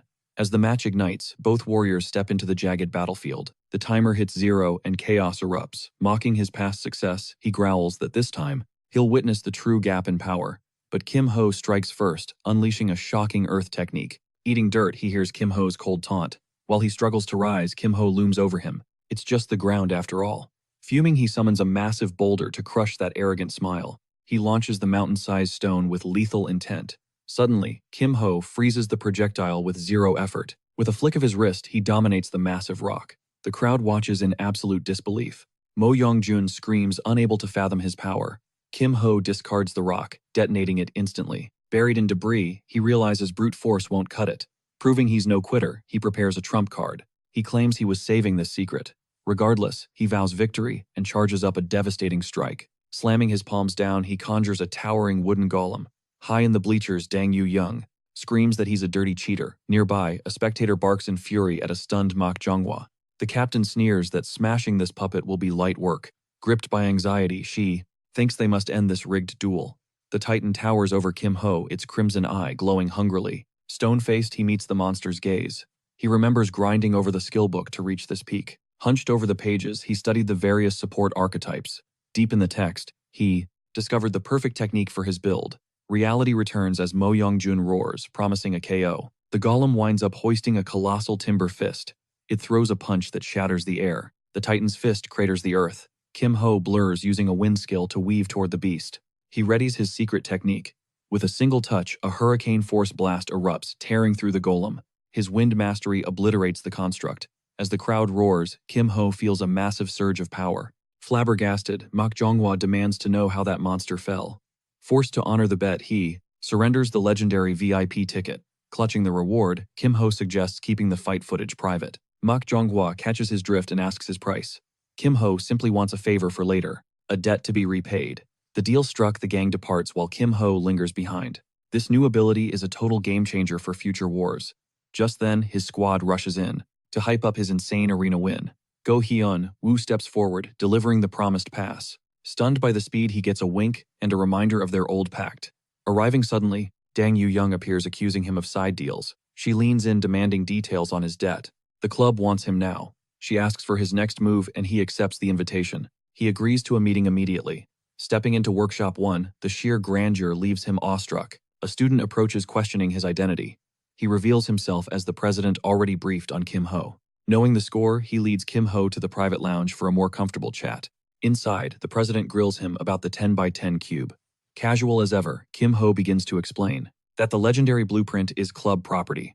Since only he solved it, the president demands a look. Kim Ho reveals the cube is gone, paralyzing the president. Fuming, the leader prepares to bail, labeling this a total bust. Before he leaves, Kim Ho asks if the senior came empty-handed. His jaw drops as he realizes those documents are the cube blueprints. He scans them feverishly. He spots a glaring hole in the center. Panicked, he begs for the rest as Kim Ho nods. Craving the elite tech of Workshop 1, he secures a deal, and the president surrenders the restricted files. The president demands the full blueprints in exchange for a club invite, but Kim Ho, stone cold, rejects him. Undeterred, the prez offers total facility access for those schematics. With the pact sealed, he finally retreats. With every piece of the puzzle locked in, the foundation for his ultimate god-slaying weapon is complete. Transitioning to the academy's shadows, Guak Sungjai corners the leader in a dimly lit, silent hallway. He begs the leader to revoke his brother's expulsion, but Mak Jonghwa snaps that their prestige is ruined. Sungjai shoulders the burden of the loss, yet sharpens his gaze, questioning if the failure was truly solo. He subtly implies the leader shares the disgrace. Fuming at the disrespect, the leader's patience wears thin. He barks, asking if the committee is overstepping. Sungjai merely demands a fair trial for his brother's fate. What is your real endgame? The leader sneers. After weighing the stakes, a new challenge is proposed. He will track the rankings for 2 months. Sungjai smirks. 60 days is more than enough to flip the script. The negotiation ends, and the leader stalks off, leaving Guak Sungjai isolated in the cold corridor. He watches the shadow recede until Song Cheon-hae suddenly manifests right behind him, ghost-like and silent. Unfazed, he admits he sensed her presence back in the arena stands. She was not as hidden as she thought. Her voice trembles, asking if Kim Ho could actually crush him in a real all-out deathmatch. His confidence wavers as he admits the outcome is a total coin toss. Then he notices her flawless hands. It hits him instantly, healing from a strike that lethal should be physically impossible for any normal student. Connecting the dots between two different masks, he is now dead certain about the stranger's true hidden identity. That bone-chilling, arrogant glare is unmistakable. He warns her that the upcoming grind will be pure hell. With fire in her eyes, she vows to unmask the truth. Suddenly, Week 3 kicks off with fresh rules. Headmaster Sudok takes the stage, his voice booming as he reveals the next phase of their brutal training. The mission: target your partner's fatal flaws. To assist, a high-level mentorship program is officially launched. Kim Ho is already one step ahead, confirming his registration. It is the ultimate chance to steal high-tier secrets. Learn from the legends he advises. Hyped up, Go Hyun-woo rushes to sign his name on the dotted line. He nudges Seo Ye-in to join, but she is just vibing in dreamland, completely checked out and sleepy. How can he drag this sleepy genius into the fray? Hyun-woo then begs Kim Ho to be his combat partner. Suddenly wide awake, Ye-in demands a piece of the action too. To settle it, they agree on rotating rounds. I need to grind, he says, vanishing into training. The sun rises on the day of the official showdown. The arena is packed. Rushing in, Hyun-woo breathes out an apology for keeping the monster Kim Ho waiting. But something is off. Kim Ho realizes his friend's very soul and aura have undergone a terrifying transformation. Just watch me, Hyun-woo declares, flexing his newfound overwhelming power. He asks about the carnage from yesterday. A flashback ignites. The entire battlefield was swallowed by a monstrous roaring inferno that defied all logic. His opponent was the Ruby Tower's prodigy, Hong Yun-hwa. In that moment, the grim reality finally set in. The devastation was light years beyond his worst nightmares. From the shadows, he watched the tragedy unfold. Her life force was flickering out, being devoured by the relentless, hungry flames surrounding her. Trapped with zero defenses, she was a sitting duck. He could not just watch, he had to jump in. Unleashing a violent gale, he strikes the Fire Mage's guardian with a precise, open-palm wind blast. The atmospheric pressure shatters the opponent's spiritual shield, leaving them completely wide open for a finisher. The guard crumbles. Suddenly, a mysterious wooden hand surges forward, stopping inches from her face. He uses a sprawling branch to blind the Fire Mage. Back in reality, he awaits his next mentor. He mocks her lack of interest, catching his friend off guard. The tension in the air is palpable. "You are savage," his partner jokes. With the duel locked in, he is ready to unleash his secret training. Space warps as they are teleported into the heart of the combat arena. The atmosphere feels strangely heavy. Their jaws drop. Standing across from them is the sleepy Seo Ye-in and her mysterious, powerful partner. "This is your ultimate lesson," her opponent smirks, ready to turn the match into a total one-sided slaughter. "I'm taking the W," he declares. The match ignites as Go Hyun-woo lunges at Seo Ye-in with lethal intent. Seeking an opening, she detonates a smoke canister across the floor. He vaults through the haze, mocking her desperate gambit. Locking her sights, Seo Ye-in levels her gear at the incoming duo. Meanwhile, Kim Ho presses forward, staff ready. She confronts her partner point blank before pivoting her rifle directly toward his skull. In a blur, he parries the barrel with his staff. He retaliates instantly, unleashing a devastating gale force strike. Halting inches from her face, he delivers a simple forehead flick, neutralizing her in an instant. Sprawled on the turf, she hears his cold challenge. Still want more, left with zero options. She throws in the towel, swallowing the bitter taste of defeat. Victorious, his gaze shifts toward the remaining chaos. A warning about a secret ace flashes through his mind. Suddenly, a bizarre hand twitch catches his eye. Something feels dangerously off. "Stop the match right now," he roars, shattering the silence. He calls out his rival for nerfing his own power. The youth plays it off, feigning innocence. Claiming he's already fighting at his limit, he pitches a deal: keep the replay off the record. He drops a classified name, dangling intel as the ultimate prize. The opponent freezes. "How do you know that?" Playing it close to his chest, he doubles down: "Win, and the secrets are yours." The bait is taken. Steel rings as the youth draws his blade. Sensing the shift in his gaze, Go Hyun-woo locks in. It's time to go all out. The rival exhales, centering his focus before exploding into a fierce assault. He soars upward, raining a crushing blow on Go Hyun-woo, whose defense begins to crumble. A blade grazes his cheek mid-parry. "It's not over," he screams, steel clashing against steel in a frantic dance. Straining against the raw power of the next strike, he fights to stay standing under the crushing pressure. This ends now. The rival declares charging a finisher. But Go Hyun-woo shifts into an unrecognizable, eerie stance. He stands his ground as the killing blow nears, only for it to halt inches from his eyes. Seizing the moment, Go Hyun-woo counters with a devastating water-based strike that lands flush. A violent torrent blasts his rival backward.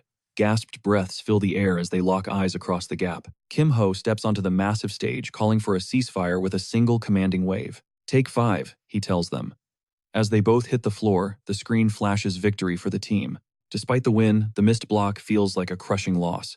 Breathless on the concrete, he realizes he's still miles away from his true awakening. Nearby, Jang Sam lies broken and bested. Checking the final tally, he pulls himself up. "You got me." "Hell of a fight," he admits. "My buddy would agree," comes the reply. Before exiting, he asks, "Was I that readable?" "Absolutely." He points out the bizarre sword grip, leaving the rival spiraling in total confusion. Kim Ho warns that trying to act ordinary here only makes you a target. Taking the hint, Jang Sam nods, keeping the lesson in mind. "Don't get comfy, I'm coming for a rematch," he vows. Back at the base, his friend mopes over his embarrassing showing. Breaking down the footage, Kim Ho praises the surgical precision of his moves, though that low-tier blade remains a major worry. He suggests a gear upgrade, noting that top-tier steel requires more than just a fat wallet. He presents a rare item before checking Go Hyun-woo's current point balance. 5,000 points, that's more than enough for a total overhaul. Armed with his credit, he snags twin blades and 3 thermal reagents. Passing the supplies over, he drops the plan. He's crafting a specialized recovery tool. As night falls, he heads straight for the workshop. Stepping inside, he finds a lone worker grinding away, striking up a convo he brings up. The legend of the president's recent lecture. With a subtle tap, he activates his copy skill.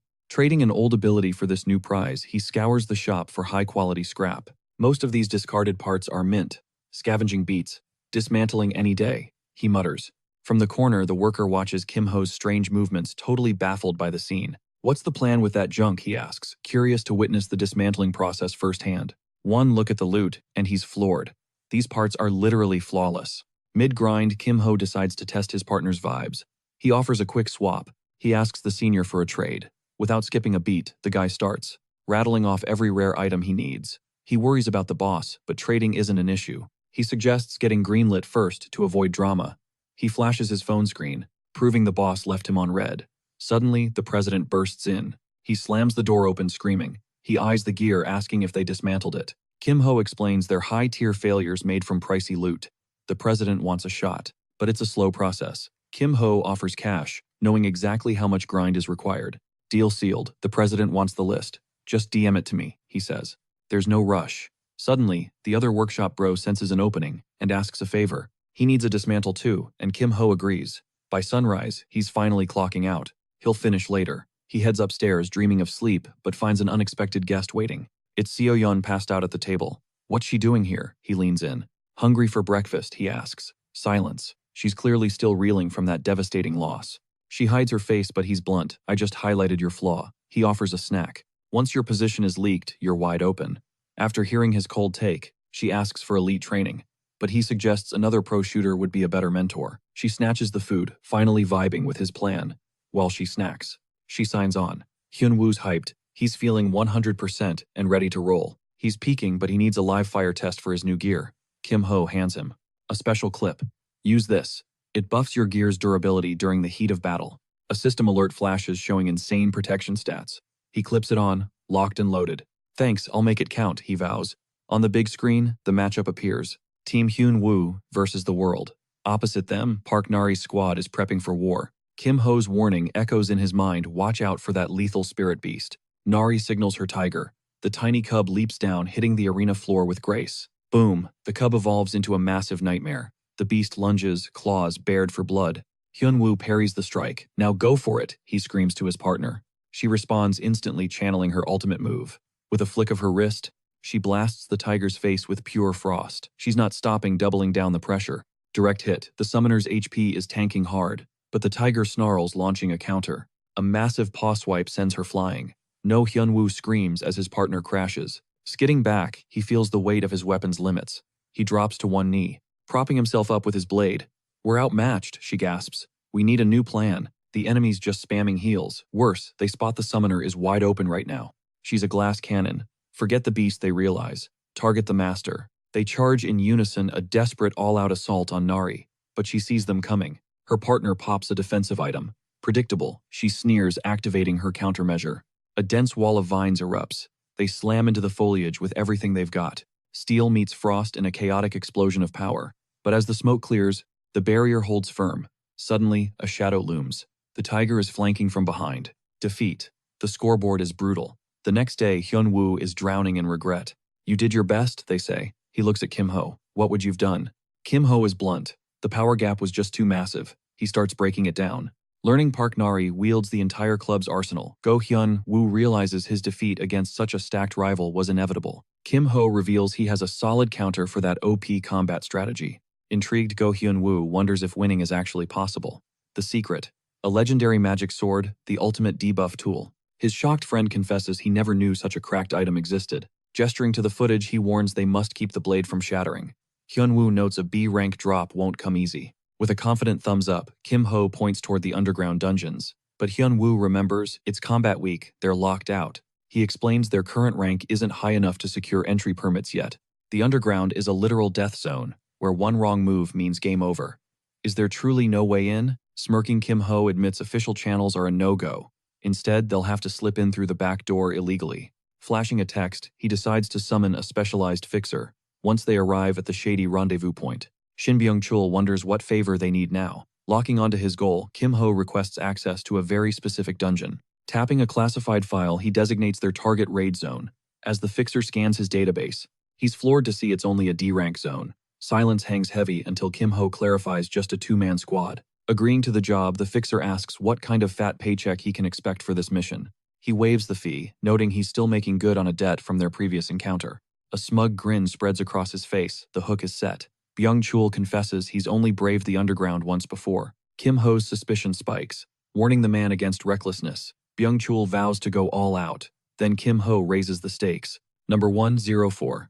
Realizing it's B rank, he balks at the danger, but promises to run it by his boss. After locking in a Monday meeting, they part ways. Business settled, Kim-ho suggests they start prepping their own tactical play.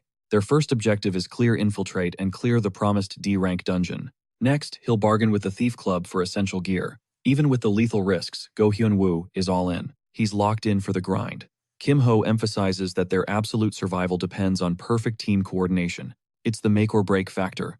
To gear up, he passes over detailed strategy blueprints for both deadly raids. Slamming his hand on the intel, he commands his friend to memorize every detail. No room for error. Reviewing the loot list, Bong Jae-sik catches Kim-ho's gratitude. He leans in, asking to spectate the final crafting stage. As the project nears completion, Kim-ho hoists the finished relic high, declaring the masterpiece finally complete. Stunned, Bong Jae-sik marvels at yet another freakishly unique creation. Studying the artifact's glow, he wonders if Kim-ho secured the core component yet. Ho simply replies, he'll scavenge for it deep within the underground. Jae-sik announces his departure, prompting a sincere thanks from Kim-ho. Cut to the classroom buzz. The professor drops a bombshell. This week's theme is total extermination, maps and squadmates, completely randomized for maximum chaos. With a sharp crack against the wood, he dismisses the class. It's time to gear up for the dungeon. Hyun-woo sighs, realizing they can't duo this time. Suddenly, So Ye-in stirs from her slumber. She pitches a hiatus from their intense mana bullet drills. Hyun-woo agrees, this week is all about the fundamentals. He's doubling down on basic mastery. Ditching the tutorial, Kim-ho dives straight into the real high-stakes nightmare. Stepping through the shimmering portal, he guarantees himself a 100% success rate. Failure isn't an option. Scanning his menu, he swaps a utility perk for raw combat power. Eyes fixed on the gate, he waits. Who's his mystery teammate? His jaw drops as a familiar face steps out of the light. Emerging from the portal, Hong Yeon-hwa freezes in pure disbelief. Fuming, she lets out a frustrated scream. Why him? Why now? Seeing her blow a fuse, he flashes back to their heated clashes during the exams. Eyes on the prize, he snaps at her for idling around. Taken aback by his cold intensity, she stares speechless. He declares they're moving out right now, and she gives a begrudging nod. No more stalling. The unlikely duo bolts into the dense, ominous foliage of the dungeon forest. Speeding through the trees, she curses her decision to rush through today's schedule. Glaring at his back, she laments her rotten luck. Suddenly, she skids to a halt. Where are you going? Activating a skill, he yanks a swarm of hidden monsters from the canopy. She watches, completely paralyzed with shock. Monsters are swarming everywhere, yet she watches him just keep on sprinting like a madman. Hey, there is still a horde left, she screams, fuming because he ditched her to do the heavy lifting. Trapped, she unleashes her mana to blast the surrounding beasts, desperately shouting for him to hold up. Kim-ho barks at her to keep up. Shadowing him, she realizes this entire exam feels incredibly off. The guy is a machine. He drops monsters mid-stride without losing an ounce of momentum or wasting a single hit. He never pauses. Clutching her staff, she vaporizes a beast while scrambling to match his insane speed. It hits her. He is moving like he has cleared this 1,000 times. Suddenly, he grinds to a halt. She nearly slams into his back. He points toward a dark crevice, insisting they investigate the narrow opening. It is just a tiny goblin hole, she notes. Then he shocks her by demanding she go in first. With a cold, terrifying glare, he asks if she is planning on chickening out. Shaking with fear, she screams that she is going and dives in. He is baffled. He only wanted her to cast a spell. Suddenly, a blinding light erupts from the hole, followed by a massive inferno that levels the entire den. Emerging from the soot and smoke, she questions her life choices while wiping the grime off her face. She plays it cool, but he notes they are lucky they nuked the nest before the swarm emerged. A system alert pops up. Only the final boss remains. But before they can breathe, a massive axe whistles through the air. He reacts instantly, snatching her arm and yanking her to safety. He pulls her close, whispering a stern warning to stay sharp.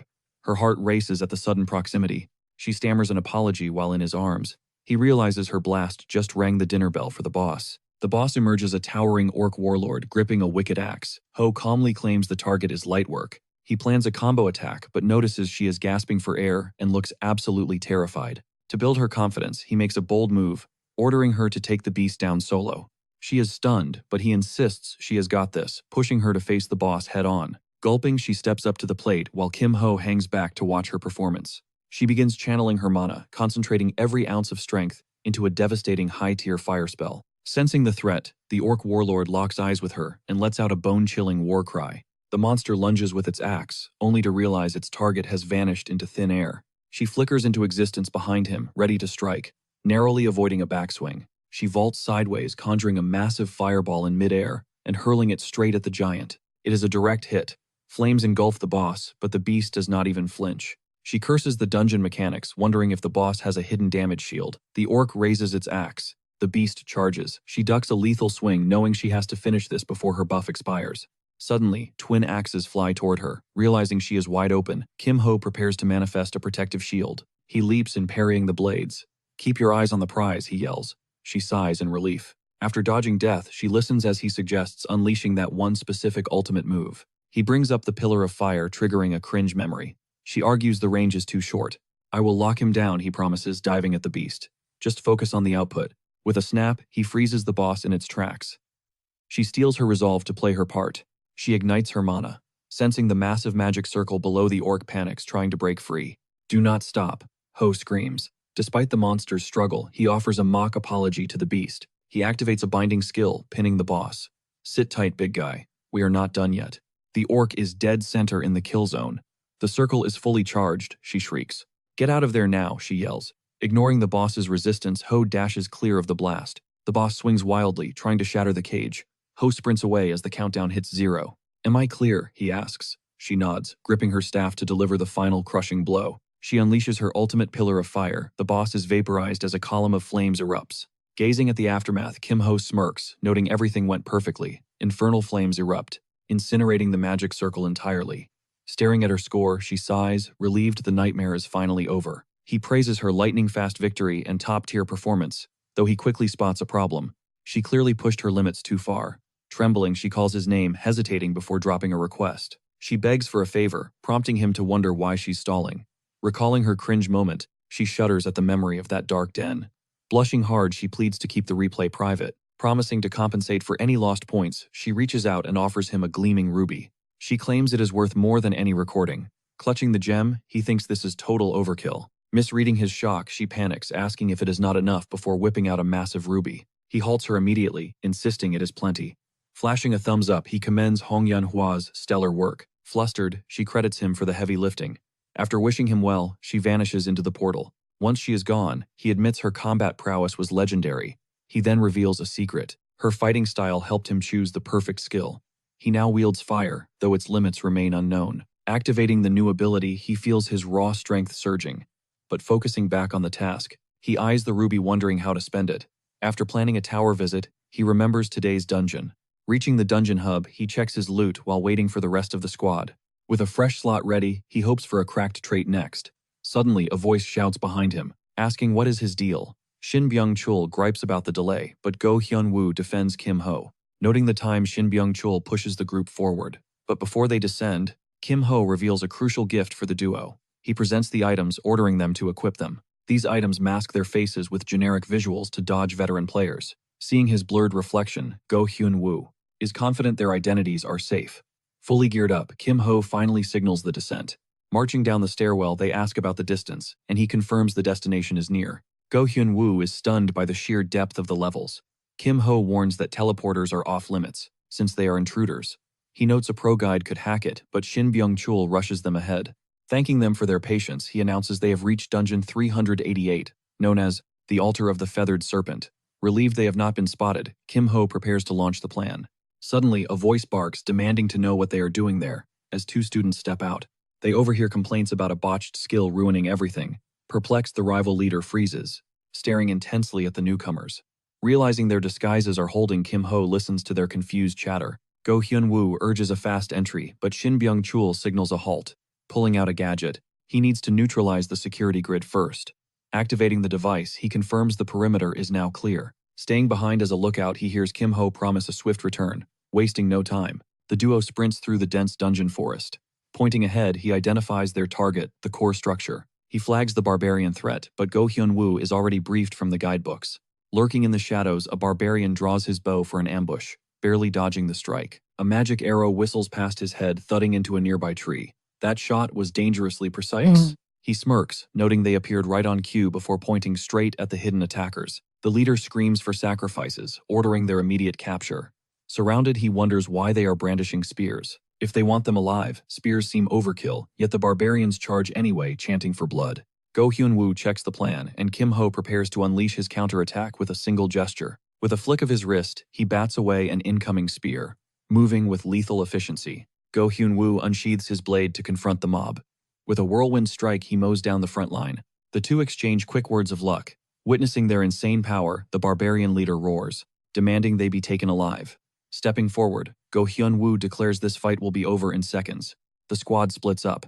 They're sticking to the script, but he knows the dungeon's true key. They must halt the ritual, but he's aiming for a legendary jackpot beyond the main quest. Playing it safe means missing the secret piece. He scours the map's most neglected corners. The barbarian camp is his target. He smirks, knowing Go Hyun-woo can handle the rest. He crashes the party. The guards label him a tasty sacrifice. As spears lunge, he mocks their repetitive NPC energy. Fodder doesn't interest him. With a flick, he sends them flying and prepares for a real challenge. Go fetch your boss, he sneers. Two more fall. Everything is moving exactly as he calculated. He spots the massive command tent. This is it, the chief's lair. No more playing around. A lightning-fast slash rips the entrance open. He dives into the darkness to face his real prey. Inside, the chief demands his blood. He just yawns, tired of their typical villain monologues. The secret piece is the prize. He just needs to keep this big guy busy for now. He weaves through strikes, stalling for Go Hyun-woo. One physical hit from this monster would be game over, but with maxed out stats, he tanks the impact effortlessly. He dances around the lethal swings. That's it, he taunts. Steel clashes against a mystical barrier as they trade high-speed blows. He lunges forward, delivering a devastating strike right against the enemy's glowing shield. The barrier shatters like glass. His new skill makes D-rank defenses look like total paper. The chief is still standing, barely scratched. He laughs off the chief's desperate talk of defense. You're slipping, he sneers. He keeps the barbarian's aggro locked solely on him with pure disrespect. The chief is livid, but Kim Ho just grins, relishing the boss's exploding anger. If you play it cool, they run. The secret, make them so tilted they can't think straight. Dodging gets sweaty when they're fuming, but he trusts his partner to finish the job. Meanwhile, Go Hyun-woo ascends the gore-soaked altar. The stairs are literally drenched in blood. Face painted with crimson, he cuts a path through the horde, leaving a trail of bodies behind. He hits the summit. The mission is within reach, but a sudden chill freezes him in place. A titan appears, swinging a massive tree trunk. He grits his teeth against the sheer force. He catches the blow on his blade. With a sharp parry, he sends the giant reeling back. A sub-priest emerges. This is the guy holding the key to the ultimate treasure. He's here for the shaman's sword, the hidden item that changes the entire power dynamic. According to the pro guides, another sub-boss is lurking nearby. He's on high alert now. Suddenly, his blade snaps like a twig. A poison needle, the sneak attack nearly landed. The second sub-priest steps out, a 2-on-1 handicap. This just got 10 times harder. No more playing around. He needs a flawless victory, and he needs it right now. A toxic dart hisses through the air. Go Hyun-woo blurs, dodging the lethal projectile instantly. He senses a shadow behind him. He ducks, feeling the wind of a deadly follow-up strike. He barely clears the giant swing. Dealing with both of these monsters at once is a nightmare. It's time to go plus ultra, he shouts, weaving through darts as the giant closes in again. He closes his eyes, centering his mana. Then he snaps them open with terrifying intent. He unleashes a secret art. The massive titan is instantly frozen in his tracks, paralyzed. He blurs between them, delivering a dual impact strike that echoes across the altar. Both threats hit the dirt. He breathes hard, but he knows this raid isn't over yet. The giant staggers back up. These tanky bastards won't stay down. He bolts for the relic. The giant roars in fury, preparing a final desperate smash as he reaches for the prize. The tree trunk obliterates the altar, kicking up a massive shroud of debris and dust. A clean line severs the trunk in two. The giant freezes, unable to process the impossible. Clutching the shaman sword, Go Hyun-woo smirks. That was way too close for comfort. It ends here, he declares coldly. As the enemy bellows in a final fit of rage, he lunges forward to deliver the finishing strike. Empowered by his new blade, he unleashes a devastating blow that shatters the giant, leaving nothing but a fallen husk behind. He turns his back on the carnage, mission accomplished. The camera pans to the altar village, now a smoldering ruin after the intense clash. Elsewhere, Kim Ho is locked in a fierce duel. He grumbles in frustration as his cowardly opponent continues to play keep away. He bets Go Hyun-woo has secured the sword by now. Suddenly, the enemy leader freezes, sensing a shift in the atmosphere. Detecting the energy, he screams that the shaman's sword has been stolen from the altar. Just then, a system notification pings. Kim Ho smirks at his success, deciding to copy the trait immediately. He prepares to activate his unique copying ability. Stealing the priest's power, he finds the heightened sensitivity incredibly effective. He spots the enemy desperate to reclaim the altar. Kim Ho cuts him off with a chilling warning. There is nothing left for him there. It is time to close the curtain. He ignites a massive firestorm, incinerating the dungeon boss instantly. With the monster erased, the dungeon cleared alert finally flashes across his vision. Go Hyun-woo arrives just as Kim Ho gives a welcoming nod. Stunned by the glowing blade, he listens as Kim Ho reveals it devoured a soul to boost its lethal stats. Kim Ho notes the weapon's massive upgrade, before pointing toward the reward chests waiting for them. Go Hyun-woo admits the legendary sword is reward enough and offers the remaining loot to his partner. Kim Ho accepts the gear and urges them to move out before the cleared dungeon collapses into dust. Stepping through the portal, Lee Soo-dok greets them, visibly impressed by their record-breaking speed. Go Hyun-woo watches in awe as the gate vanishes. Kim Ho explains that dungeon entrances enter a temporary cooldown after a clear. A worried Lee Soo-dok warns that their traits left traceable evidence. Kim Ho agrees they need to vanish before they are spotted. They scramble to the surface, just in time. The professor huffs, complaining that the endless stairs are a total nightmare. Trudging down the hall, he grumbles that ascending is way more brutal than descending. Shin Byung-chul sighs in relief. Luckily, they slipped past everyone unnoticed. Returning the gear, Go Hyun-woo offers a sincere thanks for the safe return. Shin Byung-chul beams, insisting it was just part of the job. But suddenly, the vibe shifts completely. Han So-mi and Song Chun-wi appear, waving a cheerful goodbye. Shin Byung-chul's face goes pale with nerves. He curses the terrible timing. With a piercing gaze, Song Chun-wi demands to know why they are out so late. Flashing a nervous grin, Shin Byung-chul claims they were just clearing dungeons and asks for a little help. He nudges a silent Kim Ho to back him up, but Kim Ho realizes he is being thrown under the bus. Asking if they are also heading back, Kim Ho shrugs off the progress percentage. Shin Byung-chul looks on, confused. He questions her sudden curiosity, but she smirks, guaranteeing her score will absolutely crush his. He accepts the challenge, and she immediately asks about the stakes. The loser owes a massive favor, or must answer any question truthfully. They agree to reveal their screens on the count of 3. Locking eyes with her, Kim Ho starts the final countdown. 3, 2, and finally 1. Their progress windows flare to life. She freezes in total shock at his perfect 100% score. Mocking her stunned expression, he makes a break for it, shouting that he will be saving that wish voucher. It is a debt he fully intends to collect. The next morning, he is chilling at a local cafe with his crew. Resting is essential for growth, he tells them. He is ready to show them the real thrill of dungeoneering. With a mischievous grin, he brings out the loot boxes. Shall we begin the unboxing ceremony, he asks. He pops the lid on the first one and a blinding light erupts. Go Hyun-woo and So Ye-in lean in. Their eyes widen as the prize is revealed, a rare rank-up scroll. The hype is real. Not slowing down, he reaches for the second reward chest. Go Hyun-woo and So Ye-in hold their breath. Their jaws drop at what happens next. This time, he pulls out a legendary rare bracelet, an artifact once worn by an ancient priest. Kim Ho smiles. The haul is way better than expected. Feeling generous, he hands a box to each of his friends. Go Hyun-woo accepts, feeling the pressure. He cracks it open only to find a basic wooden cup.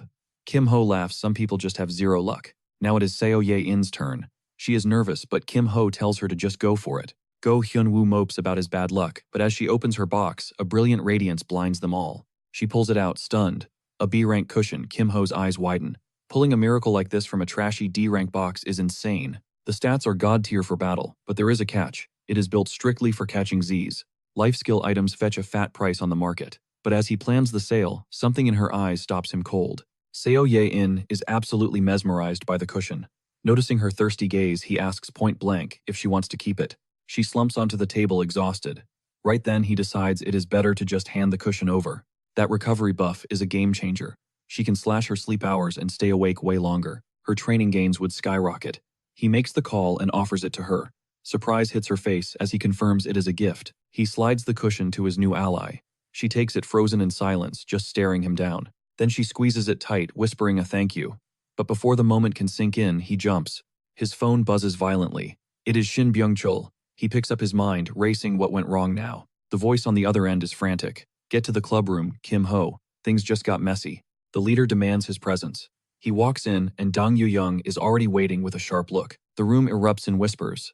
Word is, she even threw down with the MAGATech club, just to back him up. Another member adds they have never seen the leader go this hard for anyone before. Suddenly, a mysterious sash whips out, gagging the loudmouth instantly. Fed up with the noise, she kicks everyone out.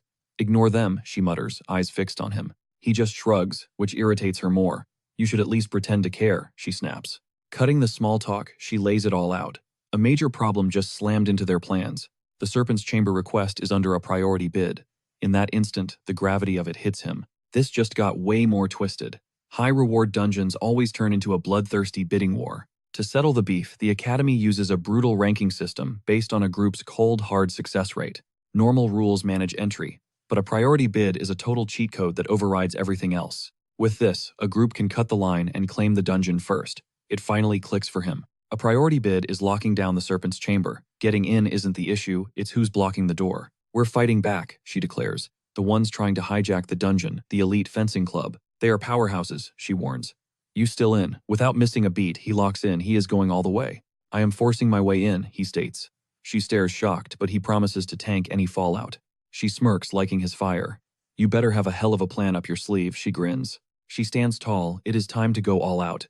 Shin Byung-chul's jaw drops as she confirms she is joining the fray. After a quick warning about the risks, he agrees to do it right. But who is her partner? It is Go Hyun-woo. She crunches the numbers with him. A B-rank dungeon might actually be doable. Dobin scoffs, can a rookie really survive a place like this? Then she remembers something. I saw him at the warehouse, but he was masked. She leans in close, whispering, can I spill the beans? He gives the nod. She tells Dobin to brace herself, because this news is going to hit hard. Kim-ho is the legendary Infernal Fist. Jaws hit the floor. He slams a guide onto the table. Read this. The leader is shook. Where did you get a full strategy guide? She starts breaking down the ops. The goal is simple. Infiltrate and loot everything. This is not just a raid. It is a full-blown heist. He is the perfect man for the job.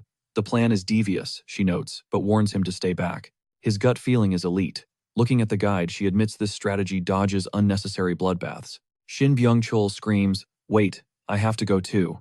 A B-rank dungeon is basically a suicide mission. He crosses his arms, shouting a hard no. Kim-ho just looks at him. You are gonna regret missing this. He still refuses. But then Kim-ho mentions the ultimate prize, the Shadowless Ghost, a legendary secret item for thieves. Her eyes go wide. Wait, that mythical thing is actually real. It is real, he confirms. We cannot pass this up. She barks out Shin Byung-chul's name. He instantly flips. A real man never backs down from a challenge. Kim-ho grins. Friday night we move. Friday arrives. Inside the Mana Hall, he sits in deep meditation, bracing for the abyss of the deep layer dungeon. Leveraging his new trait, he channels the priest's bracelet to flood his core with mana, skyrocketing his power. Upgrading his core is the top priority. He grips the scroll, ready to push his amplification limits to the absolute max. Watching his stats climb, he smirks. Preparations are finally complete. It is time to ghost the training center. He is dungeon ready. Suddenly, Go Hyun-woo barges in, stunned to find his friend still grinding this late. Kim-ho nods, impressed by the hustle. Meanwhile, Hyun-woo explains he has been busy mastering a brand new weapon. He was taming a fierce new blade. Now he is confident he can unleash its full lethality in real combat. Zero struggles. With the prep over, Kim-ho signals his squad, and they head straight for the dungeon headquarters. The night raid crew assembles.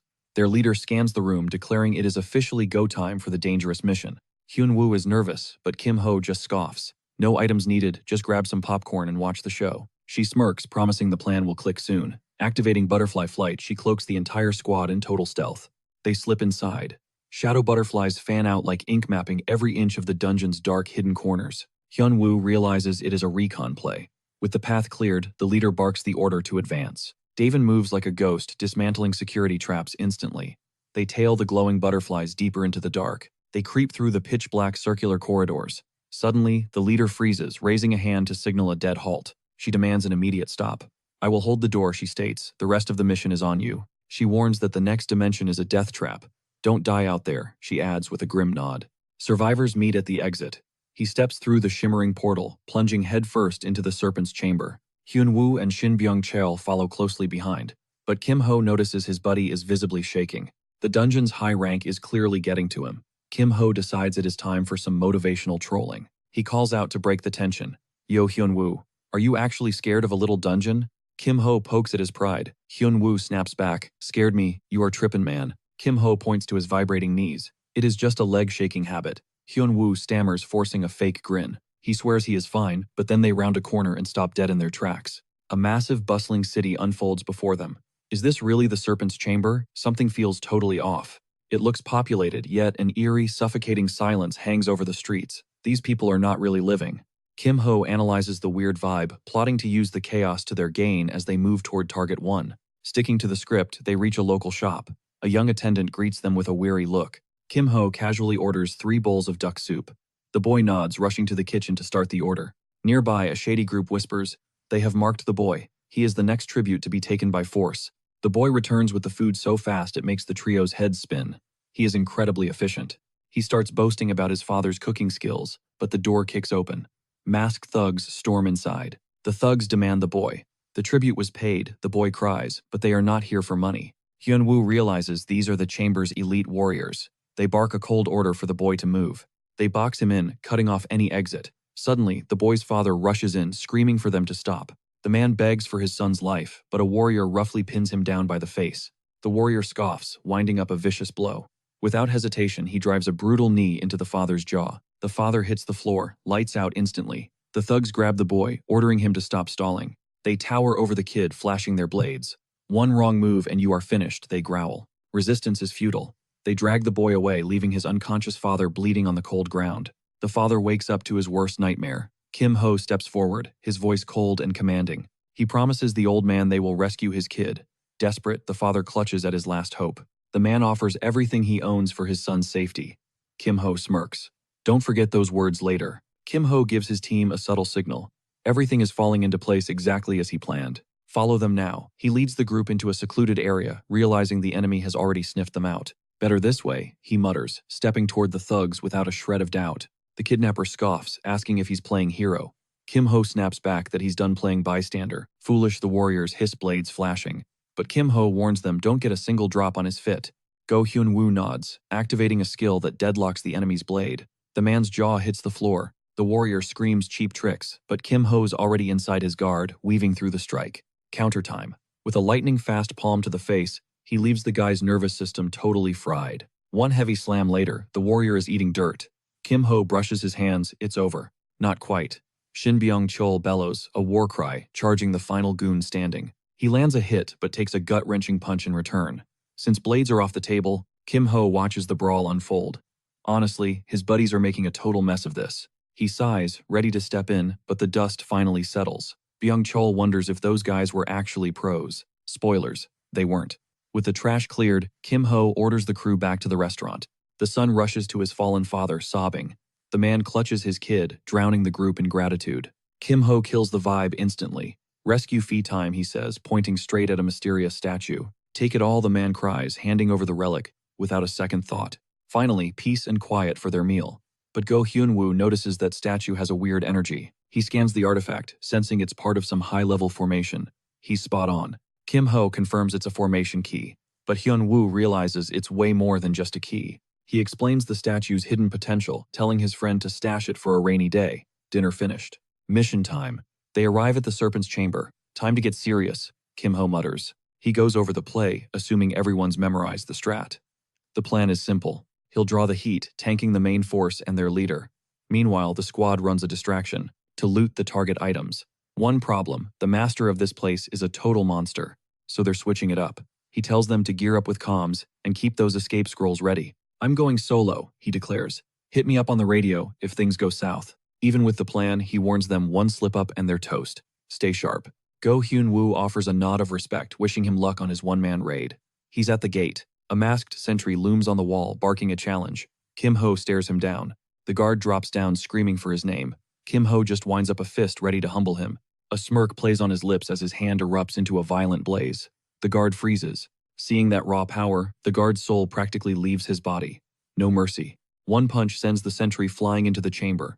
The fire spreads, devouring the wood in seconds.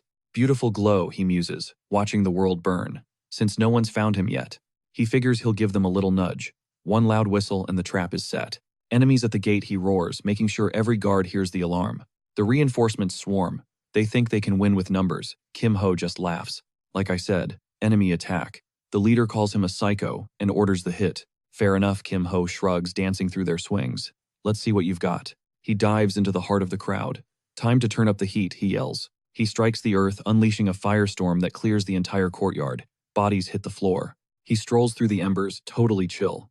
The big boss should be showing up any second. Right on cue, the master appears. "Are you the flame tyrant's brat?" he snarls. Kim-ho taunts him, mocking the chaos they've caused. The master's eyes glow with murderous intent. "You'll pay in blood," the master vows. Kim-ho realizes the guy is totally tripping. Because of his name, he just grins. "No comment," he scoffs. "You're way too cocky, old man." The master unleashes his full power, roaring for a confession. The master lunges with lethal claws. Narrowly dodging, our hero complains that this sudden aggro is totally unfair. Stunned, the master praises his insane reflexes. But analyzing those claws reveals a toxic, venom-infused secret technique. It's straight up deadly. The master taunts him to survive the next round as he closes the distance. He figures dodging is his only play. Annoyed, the master calls him a track star, and honestly, he's not wrong. Out of nowhere, he roasts the master for having filthy hands. Shook, the villain stares at his claws, speechless. He drops an ultimatum. He's staying far away from that grime. Fuming, the chamber master swears a blood oath. A brutal demise is guaranteed. Calling the master a slowpoke, Kim-ho casually dances around every lethal swipe. His real plan, keep running until Go Hyun-woo signals. He just needs to keep the boss-level aggro. Everything depends on this distraction. But as the master grows suspicious, he fears his bluff is about to fail. Time's up, he needs to draw blood. Stepping up, he prepares to unleash his actual combat prowess. Recognizing the stance, the master IDs him as the tyrant's student. With a smirk, he tells him to keep guessing. Launching skyward, he prepares to rain down hell from above. The master scoffs that aerial moves are trash and counters with a cocky, confident grin. Mid-flight, he pivots for a sneak attack. Twisting his body, he barely cheats death by an inch. "Oh really?" he taunts, loading up a devastating airborne finisher. Merging his powers, he slams a hell fist into the master. Touching down, he confirms the hit landed solid. But one hit won't cut it. This B-rank monster is built different for a terrifyingly dangerous reason. He's actually a survivor from the Great Ancient War. Even the master admits his air game is high tier. Shocked by the airwalk, the master realizes he underestimated his foe. But Kim-ho is about to school him. Kim-ho exposes the truth. The master is a horn of the demonic cult. His cover is blown. The master goes full power, swearing a kill order. Nearby guards scramble as the gate goes up in flames. Stealth mode activated. Go Hyun-woo and Shin Byung-chul slip inside without breaking a single sweat. They spot a door, the jackpot vault. Shin Byung-chul starts yelling about the gate as a distraction tactic. He fakes a warning, but the guard just turns around and hits them with a soul-piercing stare. The jig is up. He knows they're the gate crashers. He mocks their stealth skills with cold sarcasm. Their luck just hit a dead end. Shin Byung-chul is shook. How did this guy even spot them? The guard coldly notes that this room is already a graveyard for many failed intruders. He doesn't recognize Go Hyun-woo at all. Shin Byung-chul grumbles that his friend is just too handsome. Being a visual is a crime, apparently. Go Hyun-woo accepts the praise and readies for a brawl. In a blur, he hammers a strike right into the guard's spine. This guy has to go down now. He unsheathes a fresh blade. Noticing his buddy lurking, he asks how long he's been spectating the show. Shin Byung-chul quips that he's here as the tech support, not the muscle with a sword. Go Hyun-woo agrees his skills are essential. Then he drops a cryptic comment about the situation. The hype is real. Shin Byung-chul smirks at his friend, telling him to keep his eyes peeled for what's next. It's showtime. He flashes his specialized gear, prepping for a masterclass in lockpicking as he engages the mechanism. Under Yu Young's intense gaze, he works his magic on the complex gate lock, until click, the path is clear. He tosses a cocky grin back. Yu Young double-checks if they're good, and he gives the green light to enter. They venture deeper, surprised by the lack of traps, or so she thinks. right before her foot hits a hidden pressure plate. Trap triggered. A lethal glimmer flashes from the wall right beside her. Before she can even react, a projectile streaks through the air, grazing her cheek and thudding into the stone. Her heart nearly stops from the shock. That was a close call. She'd be toast without him. He warns her that dropping her guard here equals a death sentence. She's all in on his expertise now. Stick to me like glue, he commands, and watch every single step I take. She nods, her nerves on edge. He points out a specific tile, ordering her to step exactly on that stone. Commands fly fast, ending with a sharp pull. As the machinery groans to life, he bolts down the hallway. He's a blur dancing through a forest of swinging blades. Once across, he signals that it's finally safe for her. She's blown away by his mechanical genius, and he basks in the praise. But then, they hit a solid dead end. Now what, she asks. He points to the wall, telling her to slice it while he handles the inner gears. With one explosive strike, she obliterates the barrier. As the dust settles, a hidden entrance is revealed behind the rubble. Perfect, he mutters. He reaches for the statue they recovered earlier, and she hands it over without a second thought. He goes to work on the internal cogs, realizing the statue is the final key. He expertly dismantles the core, the moment of truth. He slides the statue into its rightful slot, and the heavy vault machinery begins to roar. Gears grind as the massive door finally yields, revealing a mountain of glittering legendary loot inside the room. He's starstruck by the sheer wealth, but she quickly snaps him back to reality with a sharp, grim warning. Don't get greedy, she hisses. No treasure is worth our lives. Then she spots a specific chest nearby. He realizes the black talisman is a lethal poison trap and curses his own moment of weakness for wanting it. She's puzzled by his outburst, but keeps searching for the one box the strategy guide mentioned was safe. There it is, tucked away in the corner. She spots the exact container they came for and grabs it. It's the one. Everything is going exactly according to plan as they make a frantic break for the exit. This is a cakewalk, she scoffs. But he muses that a little more excitement would have made things interesting. Don't jinx us, she snaps, visibly shaken. He apologizes, but then the air in the room suddenly turns ice cold. She freezes mid-step. What is it, he asks, but then he sees it too. This shouldn't even be possible. A shadow looms in the doorway. A cold voice cuts through the silence. Is the job finished yet? He confirms they have it. She narrows her eyes, wondering if this man is a high-ranking demon cult elder. Terror strikes as she realizes his identity. It's the legendary White Serpent himself, Baek-hyuk-so. He's the Chamber's vice master and a cult veteran, so powerful even the master can't fully restrain his actions. Known for his unpredictable nature, their luck has officially hit rock bottom.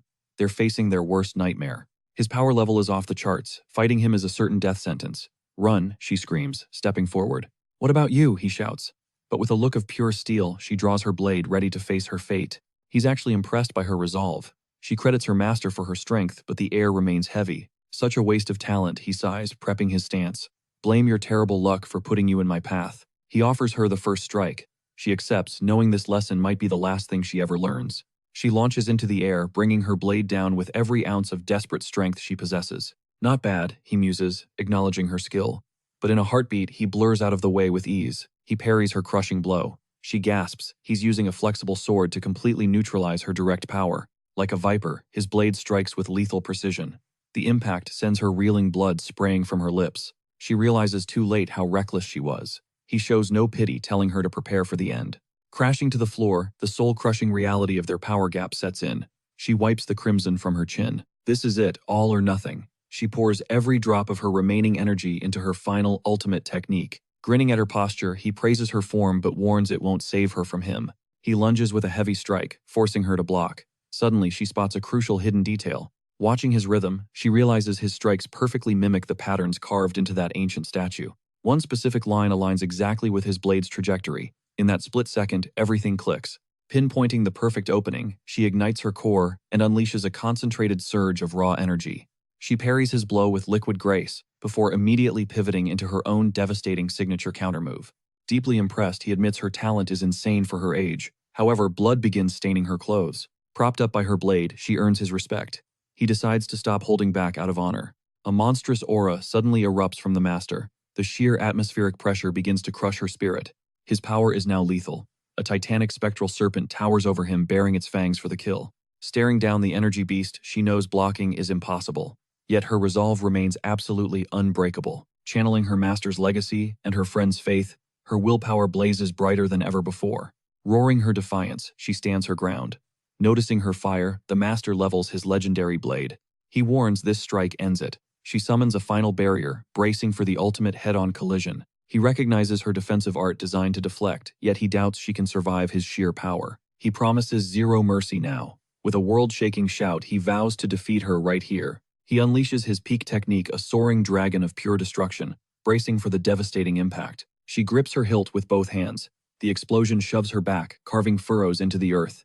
Battered and bleeding, her eyes still burn with defiance. Against all odds, she remains standing tall. Amidst the smoking craters, she spits blood and glares.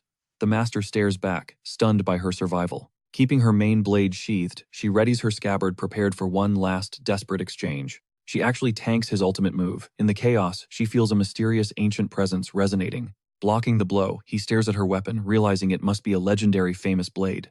As she catches her breath, he ponders the sword's origins before abruptly declaring the fight over. He keeps his questions to himself. Turning away, he dismisses her, leaving the girl completely baffled. He reminds her that his word is law.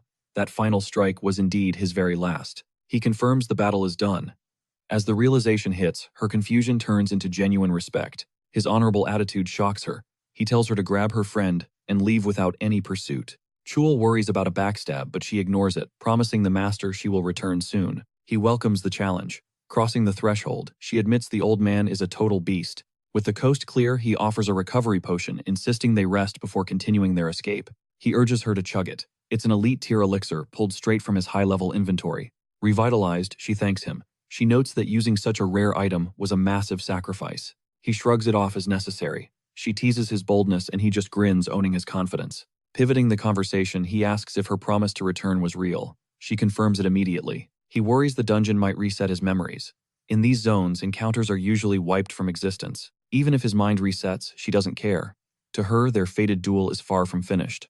He spared them for a future rematch. She smiles, vowing to surpass him and return one day. She will settle the score. Meanwhile, Kim Ho is locked in a brutal clash with a terrifying foe. The master sneers, accusing him of dragging his own teacher's reputation through the dirt. Smirking amidst the chaos, Kim Ho reveals he never actually claimed to be that man's student. A sudden command rings out, it's over.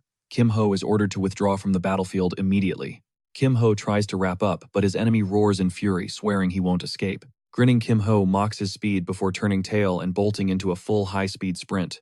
He ignores the enraged screams behind him. The master fumes, absolutely livid that his prey slipped away. He charges a restraining art, weaving an energy net that slams Kim Ho into the dirt. Skidding to a halt, Kim Ho braces himself against the pressure. To break free, he triggers his amplification skill. Overloading his fire fist, his knuckles ignite with a chaotic and terrifyingly volatile blaze. He targets the glowing chains binding him. With a roar, he unleashes a devastating point-blank blast. Aiming at his airborne foe, the strike erupts into a colossal fire tornado that tears forward. The inferno incinerates everything. Immediately after, a brutal backlash from the skill racks his entire frame. Staring at his charred palm, he realizes this power always demands a heavy price. Surveying the wreckage, he notes they have bought time but must retreat. However, the enemy is already rising. He needs to vanish now. Once safely distant, he figures blending into the village crowd is their best bet. He pictures the master scouring the region. Reaching the safe house, he prays the others made it. Scanning for his team, he cautiously nears the entrance, hand on the handle, ready for anything.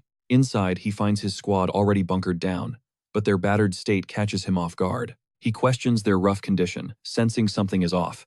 Did they cross paths with the White Serpent? They offer a tired grin, confirming their shared bad luck.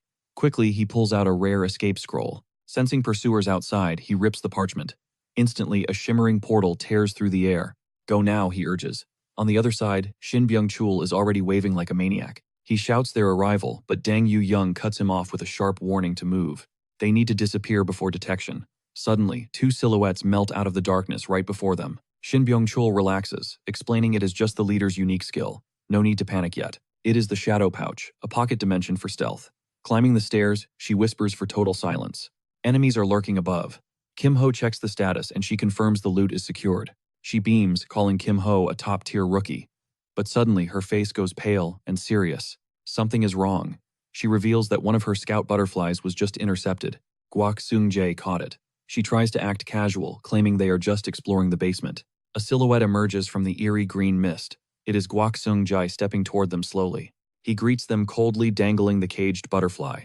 Apparently, he found this on a different level. He is here to investigate, pointing out how suspicious it is that the entire Thieves' Club is here. Dropping the pleasantries, Guak Seung-jae demands they all follow him to the office immediately. Dang Yu-young maintains her poker face, meeting his gaze with absolute confidence. Next stop, the chief's office. The interrogation begins as the heavy door swings shut.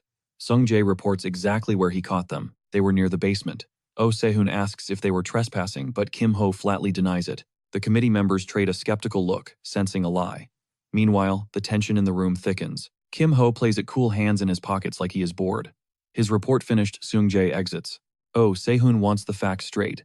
He gestures for them to sit, offering drinks to break the ice. The girls accept, but the guys decline, keeping their guard up in this hostile environment. Kim Ho sits casually ordering a honey water. Oh Sehun's sharp eyes scan every member of the group.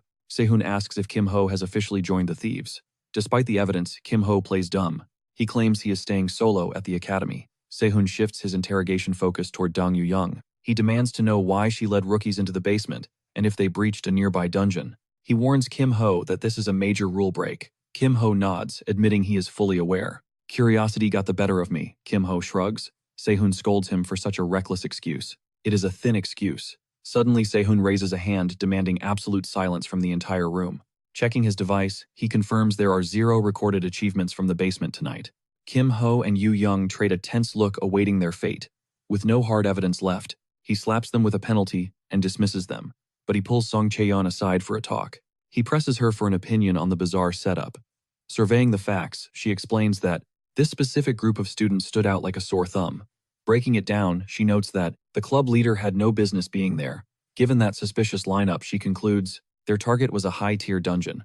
Plus, she spotted Go Hyun-woo nursing some serious internal wounds. He realizes that for a hunter of his caliber to be crippled, that dungeon must be a nightmare. Scanning the data, he estimates the difficulty might even hit rank B. Turning to Kim Ho's condition, he learns she missed the chance to inspect his hands.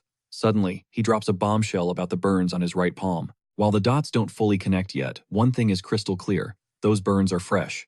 And the second they step back inside, they'll finally have the leverage needed to hunt them down. Outside, the crew wraps up, while Shin Byung-chul offers his thanks. Then Dang Yu-young pulls Kim Ho aside, and he follows. Trudging down the sidewalk, she offers a sheepish apology for getting caught. He bluntly agrees it was a letdown, which grinds her gears, so she shifts the blame onto that annoying inspector. Watching her fume, he dismisses the penalty point as light work, but she suddenly demands to see his hand, catching him off guard. Staring at the charred skin, she asks if the inspector noticed. He nods, admitting he went a bit overboard in there. Sensing the heat, she warns him that they need to lock down this dungeon immediately. Stepping up to help, he knows getting busted now would ruin everything. She can't help but ask why he is always gambling with his life, like a total maniac. His expression hardens, falling into a heavy silence before he finally breaks. He reveals that in just 1 month, he has shattered every major rule in the book. He hasn't just been breaking laws either. He's been picking fights with every major faction in the city. To reach this point, he has survived a literal hell. He then drops a shocker: he has graduated from this academy. Over 200 times already. Life hasn't been a fairy tale. He has seen the darkest side of this world. He mentions the lives lost, leaving her feeling guilty for even asking. With a new fire in his eyes, he swears that no one will ever rob him of anything again. That goes for both his possessions and his people. She calls his goal nearly impossible, but he's determined to reach God-tier strength. She laughs, admitting his crazy answer actually vibes with her. She waves him off, mentioning they will meet again on Monday, leaving him scratching his head, flashing a mysterious grin. She refuses to spill the tea just yet. Days later, Go Hyun-woo catches up with Kim Ho. Noticing his buddy looks much better, Kim Ho shrugs it off, saying he just got lucky against that white serpent. Shook by the news, he demands to know how Kim Ho survived such a monstrous beast. He comes clean, revealing he had to tap into his sacred relic's power. He had no choice, since everyone's survival hung by a thread. With a nervous laugh, he worries about how his master will react. Eyeing the sheath, Kim Ho senses an overwhelming energy radiating from the weapon. He realizes his friend's warrior pride is bruised. He softly admits it was a brutal fight, stunning Go Hyun-woo. As he vows to train harder, Kim Ho gives him a vote of confidence. Stepping into the room, they find Seo Ye-in, already waiting for them. Suddenly, a sweet scent hits Go Hyun-woo, and he asks if Kim Ho smells it too. She fans the air, confirming the fragrance has taken over the entire room. Spotting a bag on the table, the guys realize they are looking at homemade treats. Seo Ye-in holds one up, asking for their honest opinion. Kim Ho smiles, asking if those are supposed to be dinosaurs. The mood instantly shifts to pure dread. As they anticipate a disaster unfolding, Go Hyun-woo panics, realizing he has to shield Kim Ho from the same trauma he endured. Thinking fast, he claims the cookie looks exactly like a majestic fish. Seeing her blank stare, he desperately tries to pivot before things get awkward. Kim Ho leans in gently, asking if it's a rabbit before taking a bite. He raves about the flavor, telling her she's leveled up her cooking game. Go Hyun-woo sighs in relief, glad the sacrifice paid off. Pivoting back to business, Kim Ho suggests they get things moving before the others show up. He produces a chest announcing it is finally time to claim their loot. Go Hyun-woo's eyes light up, but Kim Ho tells him to chill. The real treasure is hidden inside these random boxes, even if they look basic. He claims these two B-rank crates are an absolute steal. Pointing to one, he explains it's a gold mine for high-tier weapon materials. Flashbacks hit as he recalls Seo Ye-in pulling a B-rank miracle. He's starting to suspect she possesses a hidden luck trait. He preps for the next move.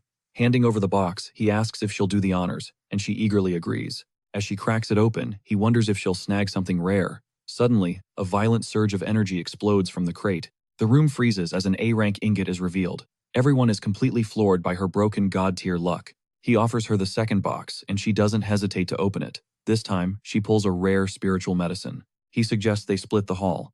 Seeing the insane results, he wonders if her luck has a specific activation trigger. He asks if the loot is useful, and she beams, confirming it's a massive win for her. He smiles, satisfied. She's just happy to help, but he's already looking ahead. It's time to take these godly materials to the forge. He heads to the blacksmith workshop to place a custom order.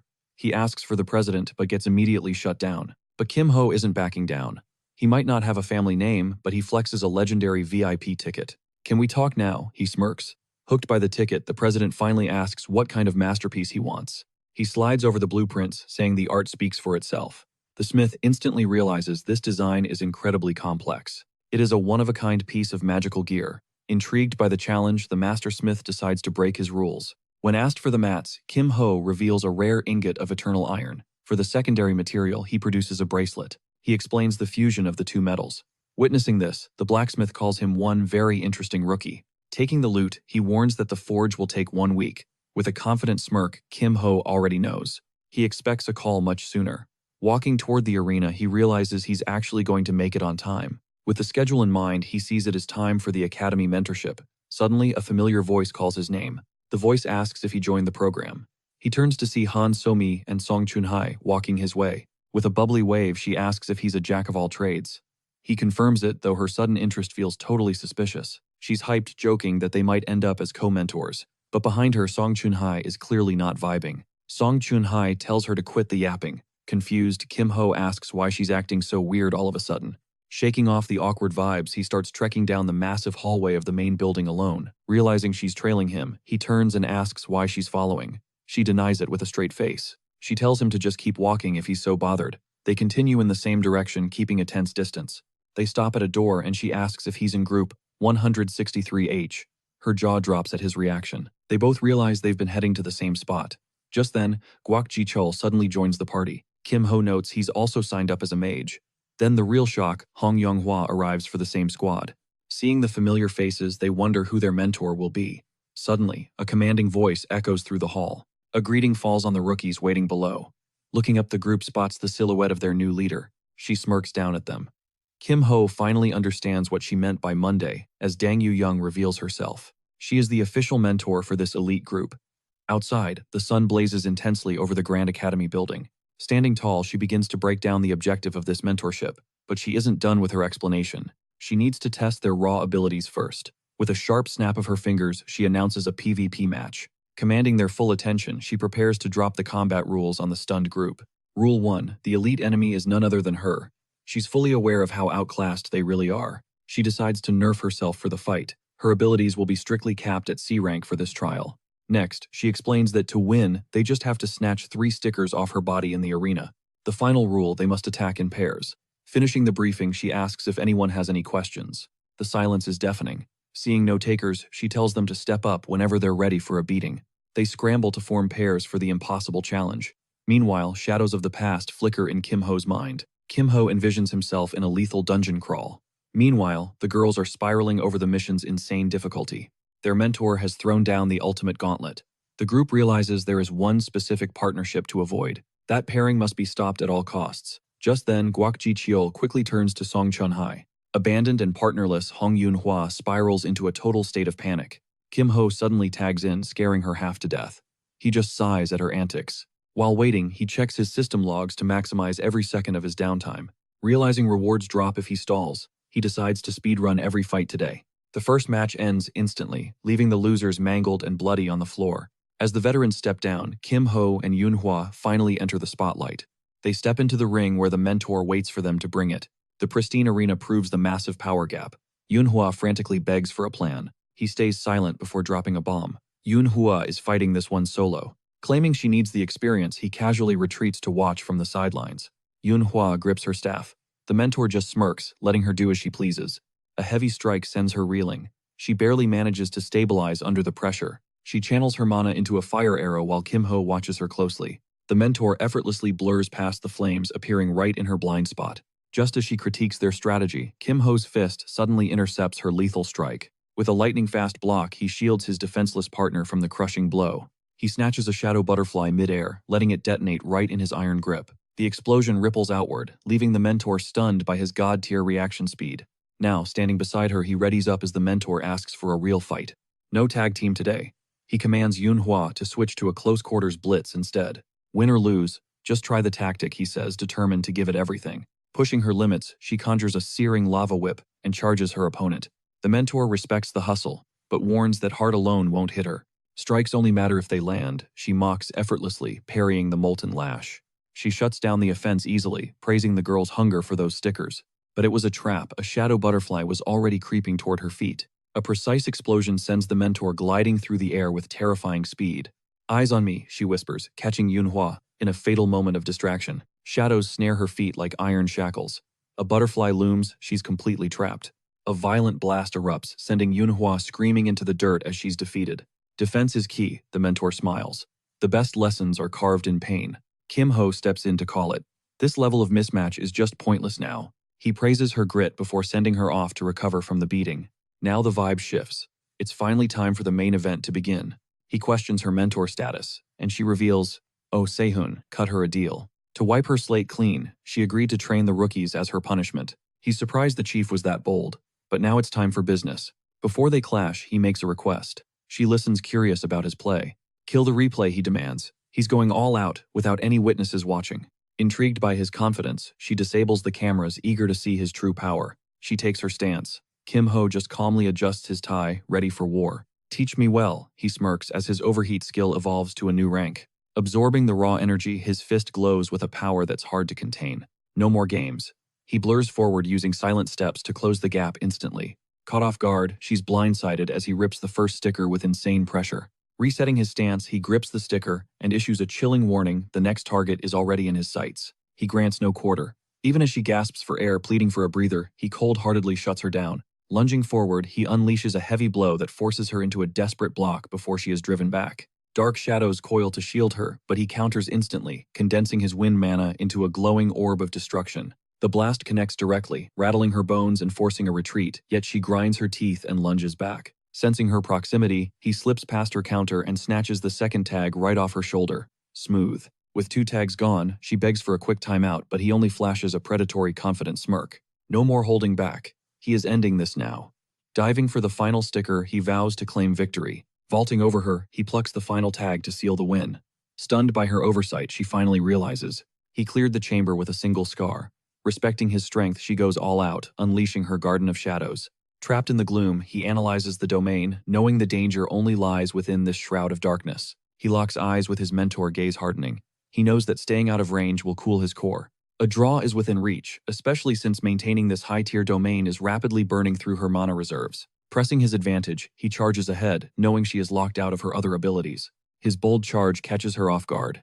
She expected hesitation, but he is moving with absolute terrifying purpose. She swings to counter, but he parries perfectly, shattering her stance and snatching the final tag with ease. Crashing to the floor, she yells in disbelief at her rapid defeat. Standing over her, he claims his victory.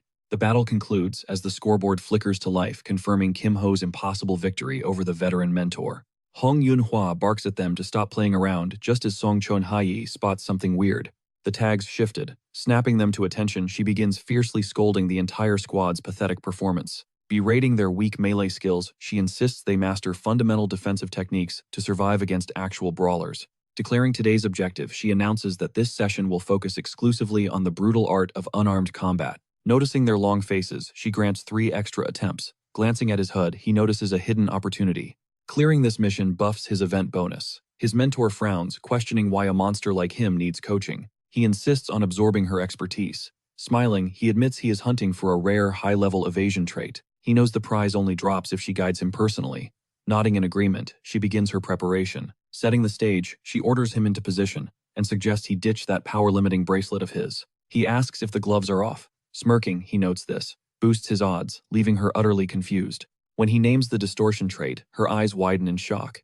Intrigued, she demands to know its true power. He vows a live demo once he masters it. She accepts, shedding her own restraints for some real training. Unlocking his gear, he gives a confident grin, ready to dive into the deep end of elite training. "Show me you are not just hype," she barks, firing a shadow bolt and daring him to evade. Barely a Viking Dean, he recognizes her clan's signature arts. He begins dissecting her high-speed movement tactics on the fly. She is using Shadow Leap to vanish a taxing high-tier skill that would drain any normal fighter in seconds. Her current power level is on a whole different dimension. Slipping past another strike, he admits this is intense. That last move was straight-up lethal. Seeing her move so fluidly, he deduces her monocore is A rank. He realizes the path unlocking the trait requires stacking perfect evasions against her lethal strikes. Because of their rank gap, every slip earns him 3 to 4 stacks. Now, the real plan begins. He will use this session to force his awakening. Then, without warning, he stands completely still. Baffled by his stillness and drained of mana, she collapses, panting that she needs a serious breather. Noticing her fatigue, he patiently waits as her mana recovers. She waves him over, calling for a break. She invites him to chill before the next round. Stunned that he managed to ghost every single attack, he shrugs it off as pure stats. Dropping beside her, he claims this is just routine training. She begs for a replay recording, but he plays dumb, knowing his secret skill requirements must stay hidden. It will cost him. Sensing his hesitation, she asks his price, and he counters with a suspicious favor. Skeptical, she asks if this is some cringe ploy to recruit her. He scoffs, giving her total veto power. If the favor feels wrong later, she can walk away. A smirk forms, leaving him baffled by her sudden intensity. Cut to a ruined arena where a new player emerges.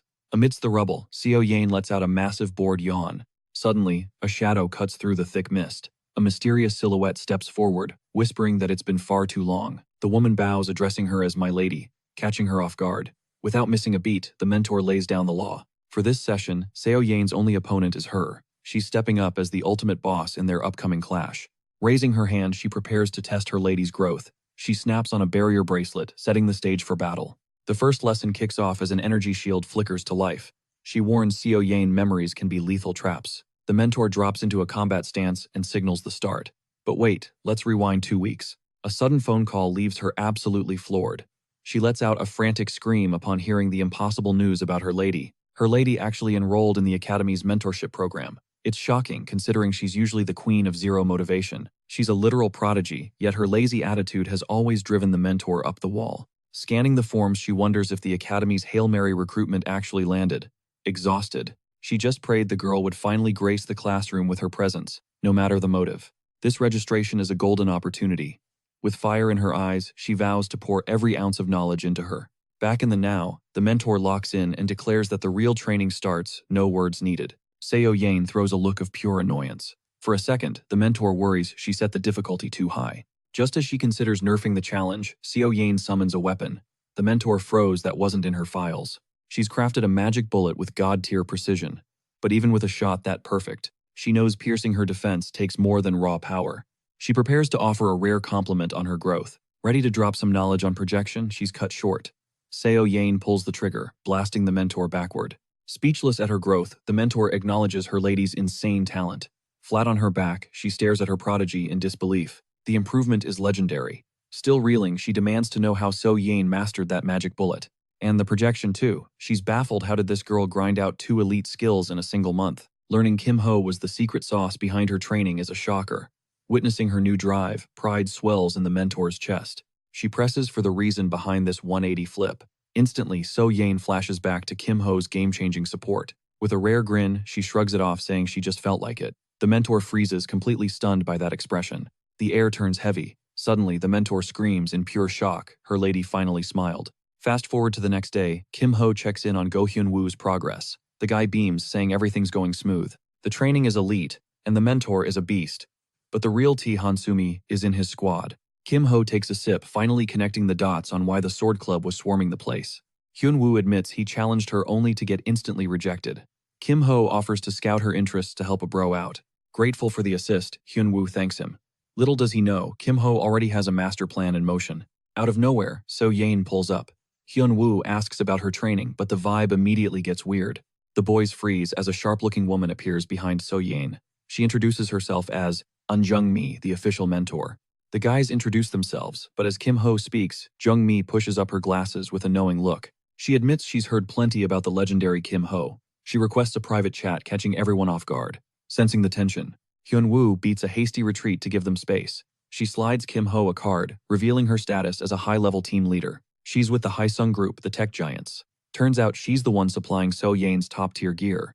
Kim-ho eyes the card, realizing he's talking to a corporate heavy hitter. He assumes So-yeon must be some executive's granddaughter. But the girl cuts him off. She reveals that Jung-mi isn't just a leader, she's her personal butler and guardian. The guardian gets straight to the point. She wants to discuss her lady's future. Kim-ho feels way out of his league. He suggests she talk to someone more official, but she stops him. He's the only one who actually got through to her. In 1 month, he did the impossible. Shocked, he asks if her previous teachers were incompetent, earning a nod of respect. He wonders aloud if she even pays attention at home. The awkward silence that follows is thick enough to cut. She claims she's only following her whims, but he sees right through the act. Fine, he smirks, I'll be your support. So-yeon beams, thanking him as she drops a bombshell. Her skills have officially ascended to C-rank status. He notes that power alone won't cut it. She needs better mobility and defense. She agrees, looking to him for the meta. He recommends Featherwalk, calling it the holy grail of agility. It grants the user legendary silent steps. This skill slashes weight while turbocharging movement. The only catch: the skill book costs a literal king's ransom. He grins, noting that money is a non-issue for the Haesung group. I'll get that book, she declares unfazed. After thanking him for the carry, she insists he accept a gift. He watches puzzled as she summons her inventory. She presents a high-tier pair of boots as a reward. He eyes the gear, instantly recognizing the insane price tag. Total Haesung group flex. Since he actually needs the gear, he accepts the gift without a second thought. She asks him to keep a watchful eye on her lady. As the sun sets, Kim-ho finally takes his leave. Kim-ho leaves So-yeon's training to her mentor and heads to the workshop to check on his friend. Suddenly, he spots a limping figure.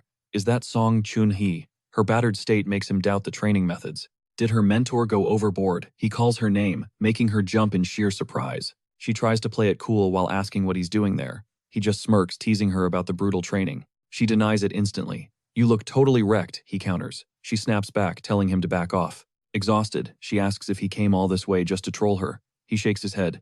He's got a real question. She shuts him down. He just smiles. Fine, if that's how it is, I'm out. Then he drops the favor voucher card. She freezes, her mind racing as the system notification flashes before her. The memory of their deal hits her like a truck. Annoyed and defeated, she tells him to just spit it out. No more games. He asks what Hansumi's into, leaving her absolutely stunned and fuming. You should have just said that, she snaps. He shrugs. She sighs, admitting she actually wants to help. But her friend is a tough nut to crack. I'll handle the persuasion myself, he says. She admits that'd be huge. She's shocked by how thoughtful he's being. He tries to play it off, leaving her flustered as she mutters a thank you. He brushes off his true motives and waves goodbye, but she stops him in his tracks. He flashes a smile and throws down another bet. She bites instantly, ready for the challenge. The stakes: who can peel off more stickers in PvP? He smirks, claiming he's already cleared the board. She tells him to pipe down and asks about the reward. Surprise, surprise, it's another favor voucher. He realizes she's digging for the truth behind his burn scars. I'm not losing this one, he declares. It's a win-win for him. She grins, accepting the terms as they gear up for the showdown. Cut to the forge. He's summoned to the blacksmith's workshop, where a massive problem is brewing. A rare material has gone sideways. The smith explains that, while the fusion was easy, the aftermath is a nightmare.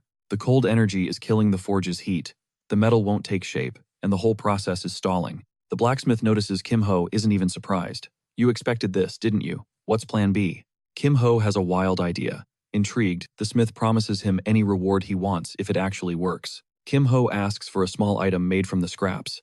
The blacksmith nods, eager to see the method. He promises an extra bonus if this crazy plan succeeds. Kim-ho knows the smith is too proud to quit now. It's too tough to handle alone. He reveals the secret. They need a high-tier fire mage to melt the alloy. His target, the head of the Ruby Magic Tower, one of the Academy's most elite sorcerers. Luckily, she's his friend's older sister. With the ruby in hand, he's got a VIP pass to her office. Meanwhile, Hong Yunhua is getting absolutely demolished in her training. Her skills are rising, but at a cost. She hasn't even touched a single sticker. Fearing her body will give out, she decides to call it a day. She needs to crash and recover. But when she hits her room, she lets out a scream. Her sister is there. And she's not alone. Kim Ho is with her. Her sister casually greets her, asking how school's going. Sipping tea, the sister tells him to keep the ruby. Consider it a gift, she says. Look after my sister for me, she adds. He agrees with a smirk before making his exit. What is he doing here, she fumes, pointing an accusing finger. Her sister immediately steps in to shield him. You are teammates now, she reveals, before slamming her for being so completely clueless during training. Mentioning the upcoming brawl, the sister smirks. Are you actually going to peel off those stickers? Why should I even bother, she snaps. Her sister's gaze turns icy, a final chilling warning. If he is in the group, you crush everyone. Terrified by the command, Manhwa quickly obeys. Though she is trembling with hesitation, her sister is not done. She has one last bombshell to drop. Watch your back around Kim Ho and the others. Manhwa locks in, accepting the order. The stage is set for the ultimate trial. At the arena, the duo readies for the next mentorship challenge. In a flashback, Kim Ho suggests a tactical shift. Focus entirely on the stickers Yanhua. Her sister expects a loss but sees a spark of potential regardless. In exchange, he asks for a favor. Melting eternal iron requires a master fire mage. That mage is Hong Yanhua, and her sister agrees to help.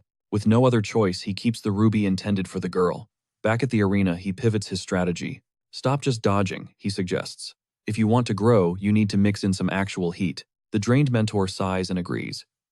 Fine, show me what this new strategy can actually do. He cracks his neck and stretches. Round 2, come at me with everything you have got. Don't hold back, he grins, warning her that he will be focusing strictly on evasion this time. Just dodging. She is skeptical, but her mana begins to flare. She prepares to unleash hell. No changing your mind later. The mentor barks the start command, the moment she stops talking. This fight decides the future of their mentorship.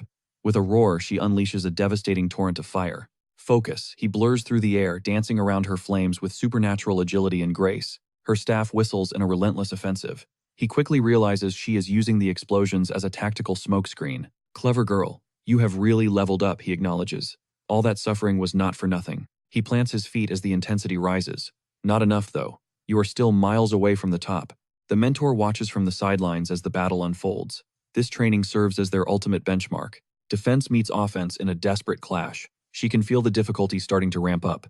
She hits the dirt, gasping for air. I am done. How do you dodge every single strike? She tries to bail, but he cuts her off. Hold on, Yanhua. We are not finished yet. She jumps, startled. He flashes a knowing smile. I heard you possess a very special trait. How do you know that her sister spilled the secret? The water flame, a legendary and rare power. It burns even in the deep sea, making it the ultimate counter against any ice user. But it is hard stuck at E rank. He explains that truly powerful traits always grow at a slower pace. She looks crushed by the truth. That is only for normal conditions, he whispers. I have a way to evolve it. Break the barrier. How he begins to explain the impossible method to shatter her limits. To evolve, you must defy your nature. You need to burn something trapped in absolute zero. I tried that, it just melts, he shakes his head. That is because those items were too weak. She tries to argue, but he cuts her off. Use something that refuses to thaw easily. They arrive at the blacksmith's forge to test the theory. Is this really the answer, she asks. Trust me, it is. But the blacksmith just scoffs. I tried this with a fire mage already. It is useless. Give us one shot, Kim Ho pleads. The smith glares at the rookie, weighing the risky proposal. A gamble then. Fine. Show me what you can actually do with this material. Kim Ho shoots her a confident look. You have got this. Just focus your mind. The furnace radiates a soul-chilling frost. Determined, she prepares to focus her fire on a single point. She ignites, firing a concentrated blast of pure heat at the frozen metal inside. This is going to take a while, she notes. Seeing a flicker of hope, the blacksmith allows them to stay. Watch over it for a few days. Fast forward, it is finally the last day of the mentorship cycle. Stepping into the arena, Hong Yunhua finds Kim Ho and asks if he is riding solo. He grins, noting her rank just skyrocketed. She freezes in total shock. Smirking, he claims her face says it all, though she checks her reflection in utter confusion. Claiming she looks normal, he tells her to lock in. Suddenly, Kim Ho signals that the other teams are clocking out.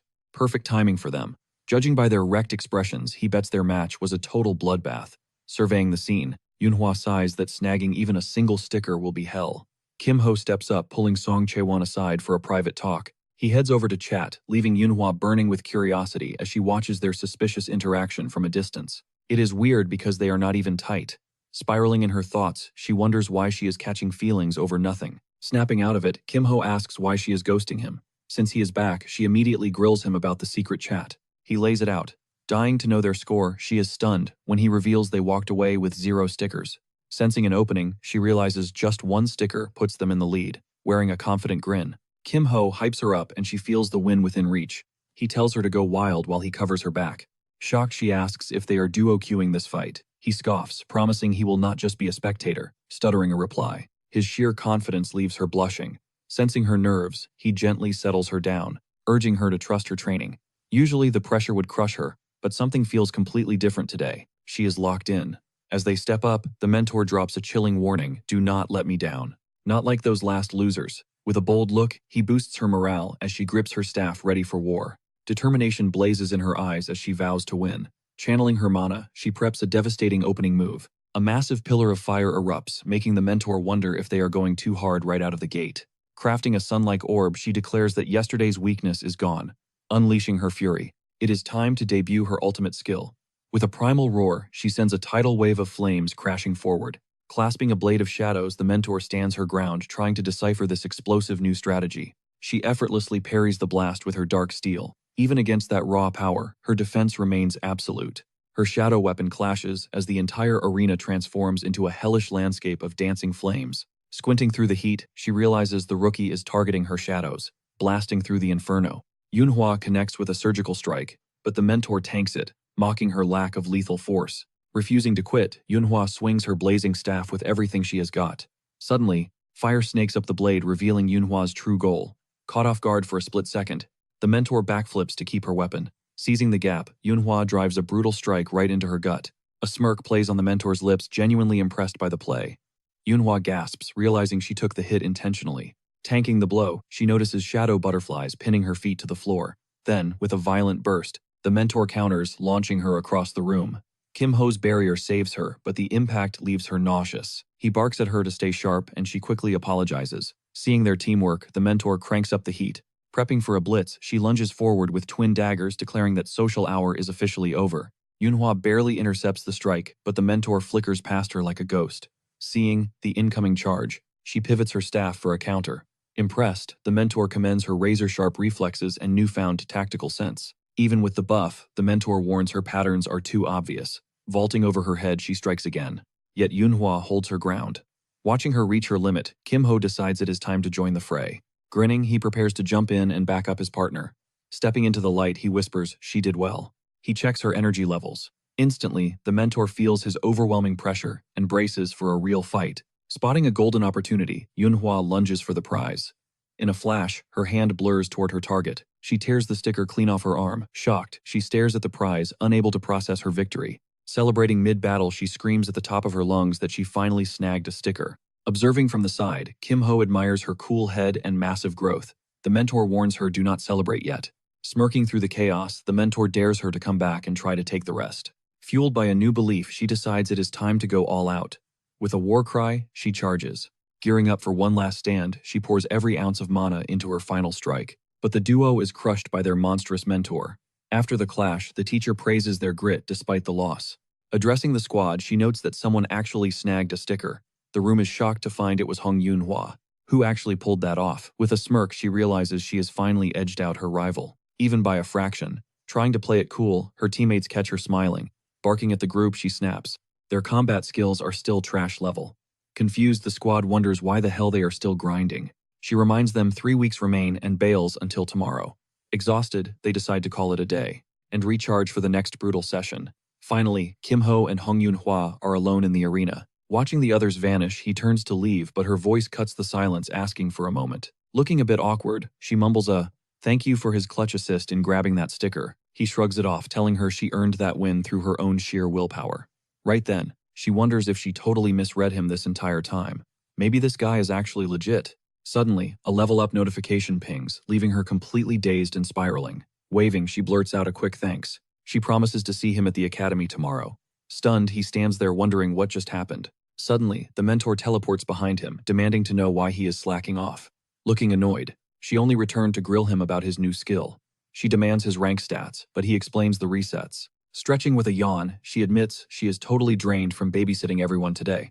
She tells him to chill out tomorrow and heads off to sleep. He stops her, asking why she is rushing. Bringing up their contract, he reminds her the week is not over, and she already signed off.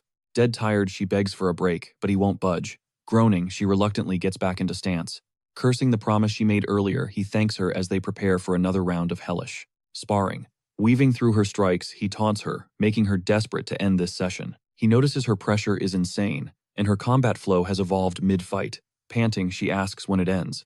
Just a little longer, he promises. Suddenly, a blue system screen flickers before his eyes, catching him off guard. Noticing his opening, she warns him she is hitting top speed. Charging forward, she shouts that he was warned, but her fist passes right through his chest. Shocked, she feels a strange void and realizes the hit never landed. Staring at her hands, she is certain she hit him. That is when he reveals his secret, claiming he just unlocked the distortion trait. She calls it broken, but he explains the nerf. Still, she asks to learn it, and he gives the green light. To farm massive points. He explains she needs to punch up against elite tiers, suggesting she use this trick against the academy instructors themselves. Shook, she asks how she is supposed to survive high-rank monsters. Pivoting the convo, she thanks him for the help as he suggests sleep, but she stops him again. Pointing a finger, she declares she is calling in her favor now. Is he free next week? He nods, yes. With a mysterious grin, she invites him out, claiming that revealing the location would totally kill the vibe. Waving goodbye, she promises to explain later.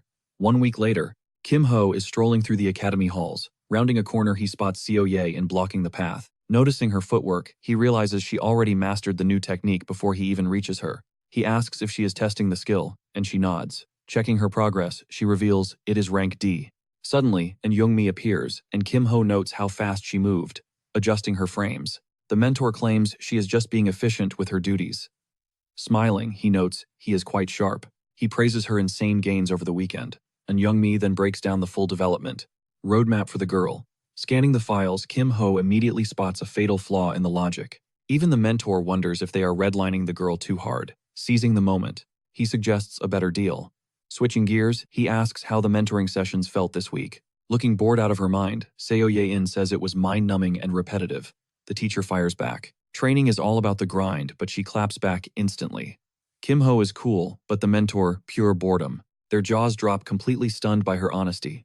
When he asks what's wrong, she just groans about being totally drained. The mentor snaps that 4-hour naps are a hard no. Realizing the stakes, he knows he must tread carefully here. He asks what she needs, and Seo Yeon demands rest. Sensing the tension, he agrees to give her a breather. The mentor starts to protest, but he leans in, whispering a warning.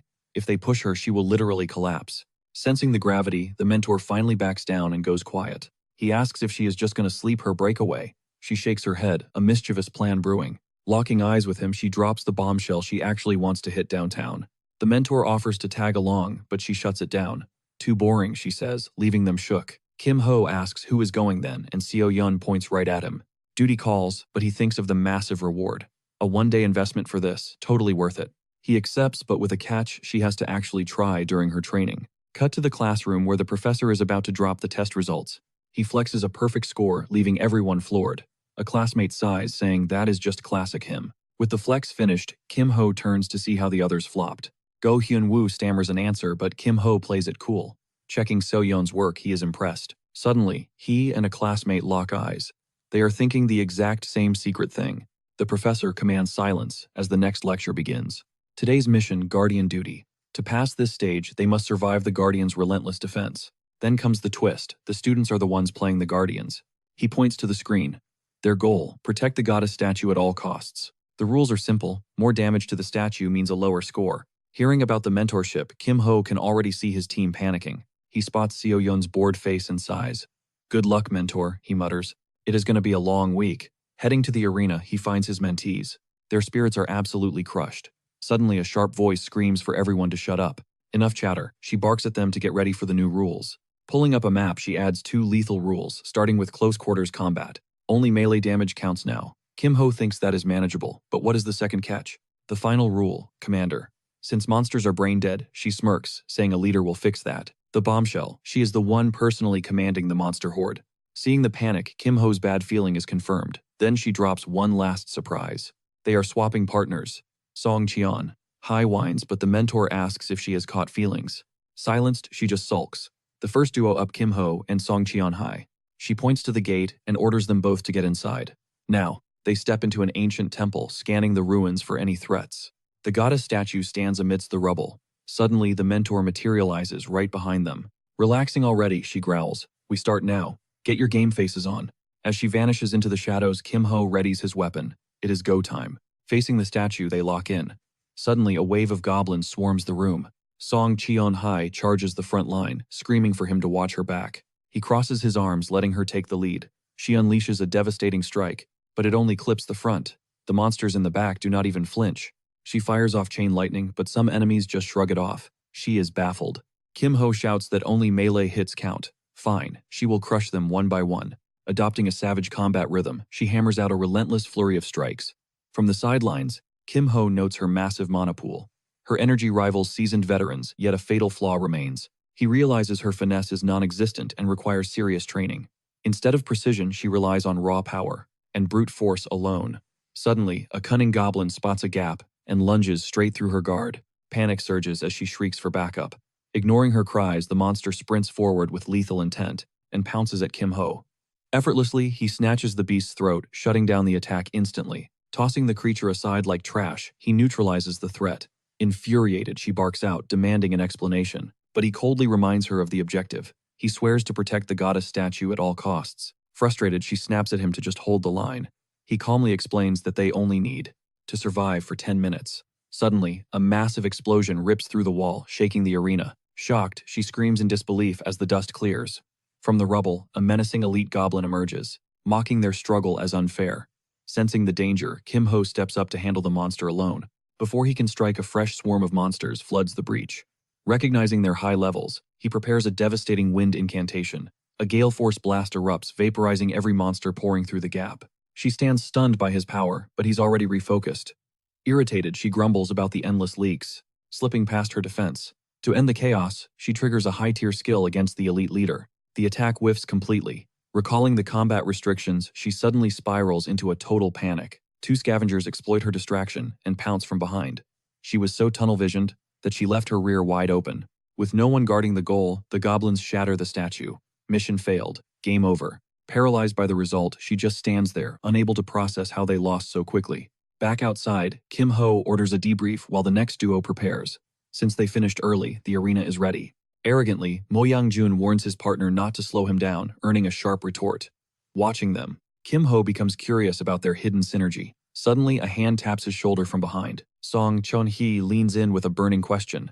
Noticing his eerie calm, she asks if he predicted the wall breach. He quips that he knew something extra was bound to happen, that Commander was never going to play fair. A simple test, please. She eyes him suspiciously, thinking he's being way too paranoid for this situation. Dropping the act, he admits he was just analyzing her style. Call me lazy, he shrugs coolly. Why not just try harder, she snaps, quoting her legend grandpa. Victory only belongs to the persistent. He flashes a knowing grin. Wait, is your grandfather actually the world-renowned Thunderlord? She beams hyped that he knows her idol. Seeing her spark, he decides to speedrun their strategy phase. Admitting he was too passive, he pivots. Let's focus. Can you handle the stray goblins slipping past? If any breach your line, don't sweat it. I'll pick up the slack, he promises confidently. She admits he's being reasonable for now, but he quickly reminds her about that ticket she desperately needs. Changing gears, he mentions Go Hyun-woo's gratitude, shamelessly trying to cash in a major favor. She demands a ticket, but he yells it wasn't her. Suddenly, he spots the other duo finishing up. He checks the clock. Damn, the other pair actually managed to outlast them by a mile. He figures she's got every right to feel cheated. Worried, she asks what the hell happened. Forget it, the other girl spits. Instantly, the two girls lock eyes, sparks of rivalry flying everywhere. Hong Yanhua just smirks, radiating pure confidence. She isn't about to let this win go easily. With fire in her eyes, she vows to win. Back at the temple, he promises to stop any leaks. Cover this flank, he commands, pointing to her spot.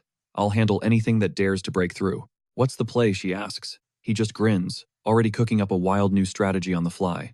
She preps a massive area of effect spell. Slamming her hands down, a lethal field of lightning erupts. Right on cue, the first goblin horde storms in. They freeze, staring at the electrified ground in horror. The monsters stall, completely baffled by the crackling energy waiting to fry them alive as they enter. Zap voltage surges through them, leaving the pack paralyzed. Systems live, she chirps with a triumphant smile. The goblins twitch, locked in place. He realizes she's burning mana just to brute force the crowd control. Even without lethal damage, the spell's slow is absolutely cracked. The monsters are basically snails now. Since she's holding the line, he locks onto his side. Then he spots at that same wall fracture. The stone shatters, and he readies his blade for the incoming swarm. It's showtime. Sorry guys, this entrance is permanently closed, he quips. Try the front door if you've got business. With the statue untouched, they breeze past the 5-minute mark. But then, the real trouble arrives. A new threat emerges exactly as he predicted. The commander really doesn't know when to quit, he mutters. It's an elite, a monster that shouldn't be here yet. The atmosphere turns heavy with sudden dread. The temple pillars groan and crack under crushing pressure. She grips her weapon facing the beast head-on. She lunges with everything, landing a heavy blow that sends the elite reeling backward. Defend the objective, he reminds himself. Suddenly, a stray goblin slips through her perimeter. It charges the goddess statue, but he slams down a barrier. Access denied. My defense is ironclad. Focus the elite, he roars. I'll handle these trash mobs. She nods, locking onto her target. Pivoting back to the boss, she channels every ounce of power for one final devastating strike. Lightning wreathes her feet as she blurs into motion.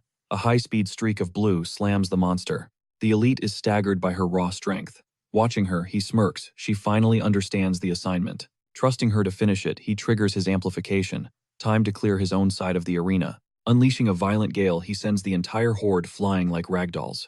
Total battlefield domination. One goblin lingers, hurling an axe with deadly precision, but his magic catches the blade mid-air. He smirks as his special trait procs. Nice try, he thinks, surprised these pests actually have brains. The duel against the elite intensifies, turning the temple into a chaotic, high-stakes war zone.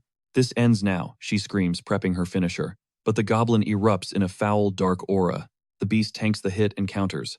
She dodges by a hair, the monster's claw whistling past her. A high-speed strike slams into the goddess statue, obliterating the target into a pile of jagged stone shards. Mission failed. Again. He plays it cool, assuring her that a few tactical tweaks are all they really need. Her frustration is palpable, leaving him stumbling for words with a visibly shaken expression. She shuts down his generic comfort instantly. The mentor ends the session, ordering everyone to review the replays. A cold gaze sweeps over the students before she finally grants them a curt dismissal. As the room clears, Kim Ho offers his thanks before asking what really went sideways during that test. She shrugs, admitting the goblins were an oversight. Then she barks that real combat never goes as planned, and they must adapt. He catches her mysterious smirk and wonders what lesson she is really hiding. Time to focus on his own grind. His wind magic is solid, but he needs a fresh skill to evolve. That is when it hits him. Spiral Blast. The one skill his entire combat style revolves around. It was his bread and butter in the game, but unlocking it requires fusing 3 separate spells first.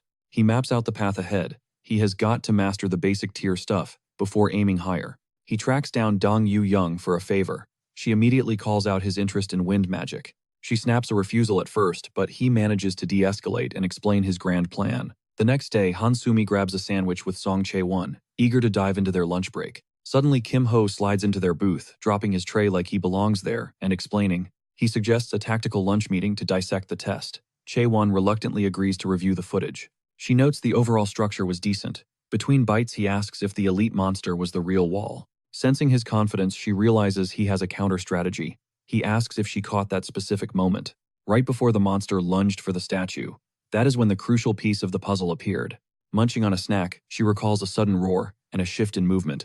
Bingo. He is right. His advice is simple: track the enemy's every twitch. She stands up, ready to head back to the arena. He sends them off with a wink and a promise to catch up. The mood has finally shifted. The girls shoot back a smile before heading out. Soon they are all back waiting for their turn. He notes the other duo is holding their ground surprisingly well, but his confidence remains unshaken. If they can just neutralize that elite goblin, the win is theirs. Then the timer hits 0. The other pair emerges, looking smug as hell.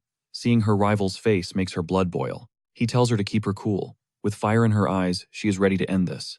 The round begins. She wastes no time, instantly flaring her lightning field to life. She rockets toward the goblin horde, closing the gap in seconds. With a shout, she obliterates the first monster. She dances through their ranks with lethal grace, making sure these monsters know there is no escape. She traps a monster in a cage of electricity, dominating the battlefield with her surging mana. Watching from afar, he realizes her precision has leveled up. But then the elite goblin spawns. The beast growls, thirsting for a fight. She locks eyes with it. The target is finally in sight. She asks for cover, promising a quick execution while channeling a massive surge of lightning. With a roar of thunder, she slams her full power into the elite goblin's chest. Her strategy is on point, but speed is the question. He will stay on support until the end. Suddenly, he notices the other monsters aren't just mindless. They are coordinating a tactical spread. They are trying to flank the statue from a distance. One goblin pulls back, ready to launch. An axe hurtles toward the goddess statue. He blocks most of them, but one slips through his guard. The impact echoes as the statue takes 8% damage. This won't be a cakewalk. He realizes the enemy commander has finally sniffed out the holes in his defense. It is a dead heat, now a race against time. Meanwhile, her duel with the elite goblin intensifies. Sparks fly as they trade devastating blows. She is throwing everything she has got at the monster. The goblin roars, summoning a massive blade of pure malice. She braces herself as the steel descends. She barks that lightning won't strike twice, but the beast snatches her mid-sentence and hurls its blade. Watching her struggle against the onslaught, Kim Ho clocks her desperation. It's time for him to step in. Desperate for her to score a win, he parries the strike, yet the shockwave still cracks the statue. Shook. She's reeling, unable to believe she fell for the same bait twice. He grounds her, whispering that it isn't over. 60 seconds remain on the clock. Locking in, she glares at the elite goblin and readies her stance. With its weapon gone, it's just another low-tier mob. Seeing the opening, she blitzes forward, burying a devastating strike into the monster just as the timer hits 0. Glancing at the statue's crumbling HP, she goes all out, unleashing a massive lightning storm to wipe the map clean. As the dust settles, he's low-key impressed by her massive mana pool even after that chaotic finish. The victory screen flashes, but she's not vibing with it. To her, this success is nothing but a total failure, vowing to switch to a defensive meta next time she heads out. Fast forward to the next day after class. Class is over, and Kim Ho is itching to grind his new magic skill. But his peace is suddenly interrupted. Hong Yanhua manifests at the door, turning heads as she strides directly toward his desk. He already knows why she's here. She looms over his desk, preparing to drop some news. He keeps it cool, and she mumbles a reply, shattering the awkward silence. Turns out, she's just there to deliver a package. Thumping an object onto his desk, she reveals it's a custom order straight from the blacksmithing department. Staring at the gleaming cold iron, he inspects his custom loot. He lifts the item aptly named Root. He scans the stats, realizing this isn't just junk, it's a core component for a high-tier legendary weapon. With infinite upgrade potential staring him in the face, he recalls their pact and slots the piece into his gear. A new path has opened up. Now he just needs a fresh dungeon trial to test out this newfound power. When she asks for his thoughts, he admits it's a total upgrade. She beams relieved the grind actually paid off. He checks her progress, and she proudly reveals her new C-rank status. He tells her to keep that same energy. She's already on it. He suggests farming ice-type mobs to level up, advising her to play it smart and steady. He tries to dip for his mentorship, but Seo Yane snatches his sleeve before he can make his exit. She shoots him a look demanding a weekend hang. Caught off guard, he tries to rain-check the invite. He claims he's busy, but she's not having it. It has to be now, she insists, leaving him completely baffled. Despite his attempts to bail, she doubles down on her demand, pulling him into a high-tension standoff. Suddenly, her mentor spawns in to announce training time. The instructor recalls their pact with a smirk, warning her that the upcoming grind will be hell. Defeated, she collapses onto the table, ending her interrogation. As they walk off, he thanks the gods for the mentor's clutch timing. He shifts his focus back to the grind. It's time for his extra credit session. In the arena, the instructor notes how everyone is vibing with the tests. She drops a bombshell. More goblins are coming tomorrow. She's confused why everyone looks like they've seen a ghost. Tomorrow is the final training day. She dismisses the class, who all exit while malting about the brutal difficulty. He walks up, asking to start his private session. She sighs, asking if he just needs her to spawn monsters. He nods. They head to the temple to set the stage. Instantly, a stray goblin lunges from the shadows. The creature's scream is cut short as a gust of wind slams into it, activating his fresh skill. He hoists the entire mob into the air at once. She's stunned, noting that an AoE skill like this is broken. What magic is that? She asks. He explains that his weapon manipulates gravity, making the mobs light as feathers. Now she's intrigued, asking what hidden technique he's cooking up next. He gets into position for the reveal. He claims this skill is top tier. With a smirk, he tells her that talk is cheap, it's time for a demo. He aims the gear straight at her, prepping the skill. Suddenly, she's launched into the stratosphere like a ragdoll. She screams in midair, fuming that he used her as a test dummy. Her patience has officially hit 0. A dark aura looms over him as she glares with pure rage. She starts pinching his cheeks in a fury, and he pleads that it was just a prank. Once things settle, she gives a reluctant thanks for the help. With the gear and skills locked in, he pulls up his menu to min-max his traits. The real grind begins. He realizes it's finally time to swap out one of his core abilities. But before discarding it, he's found one perfect last mission for this power. Shifting focus, Go Hyun-woo's training progress has become nothing short of legendary. He pauses, reflecting on every selfless act Kim Ho has done for him. His mind returns to that ancient statue, the one housing profound martial truths. That vision was his literal lifeline against the White Serpent's devastating onslaught. To settle the score, he begins mastering the statue's complex hidden principles.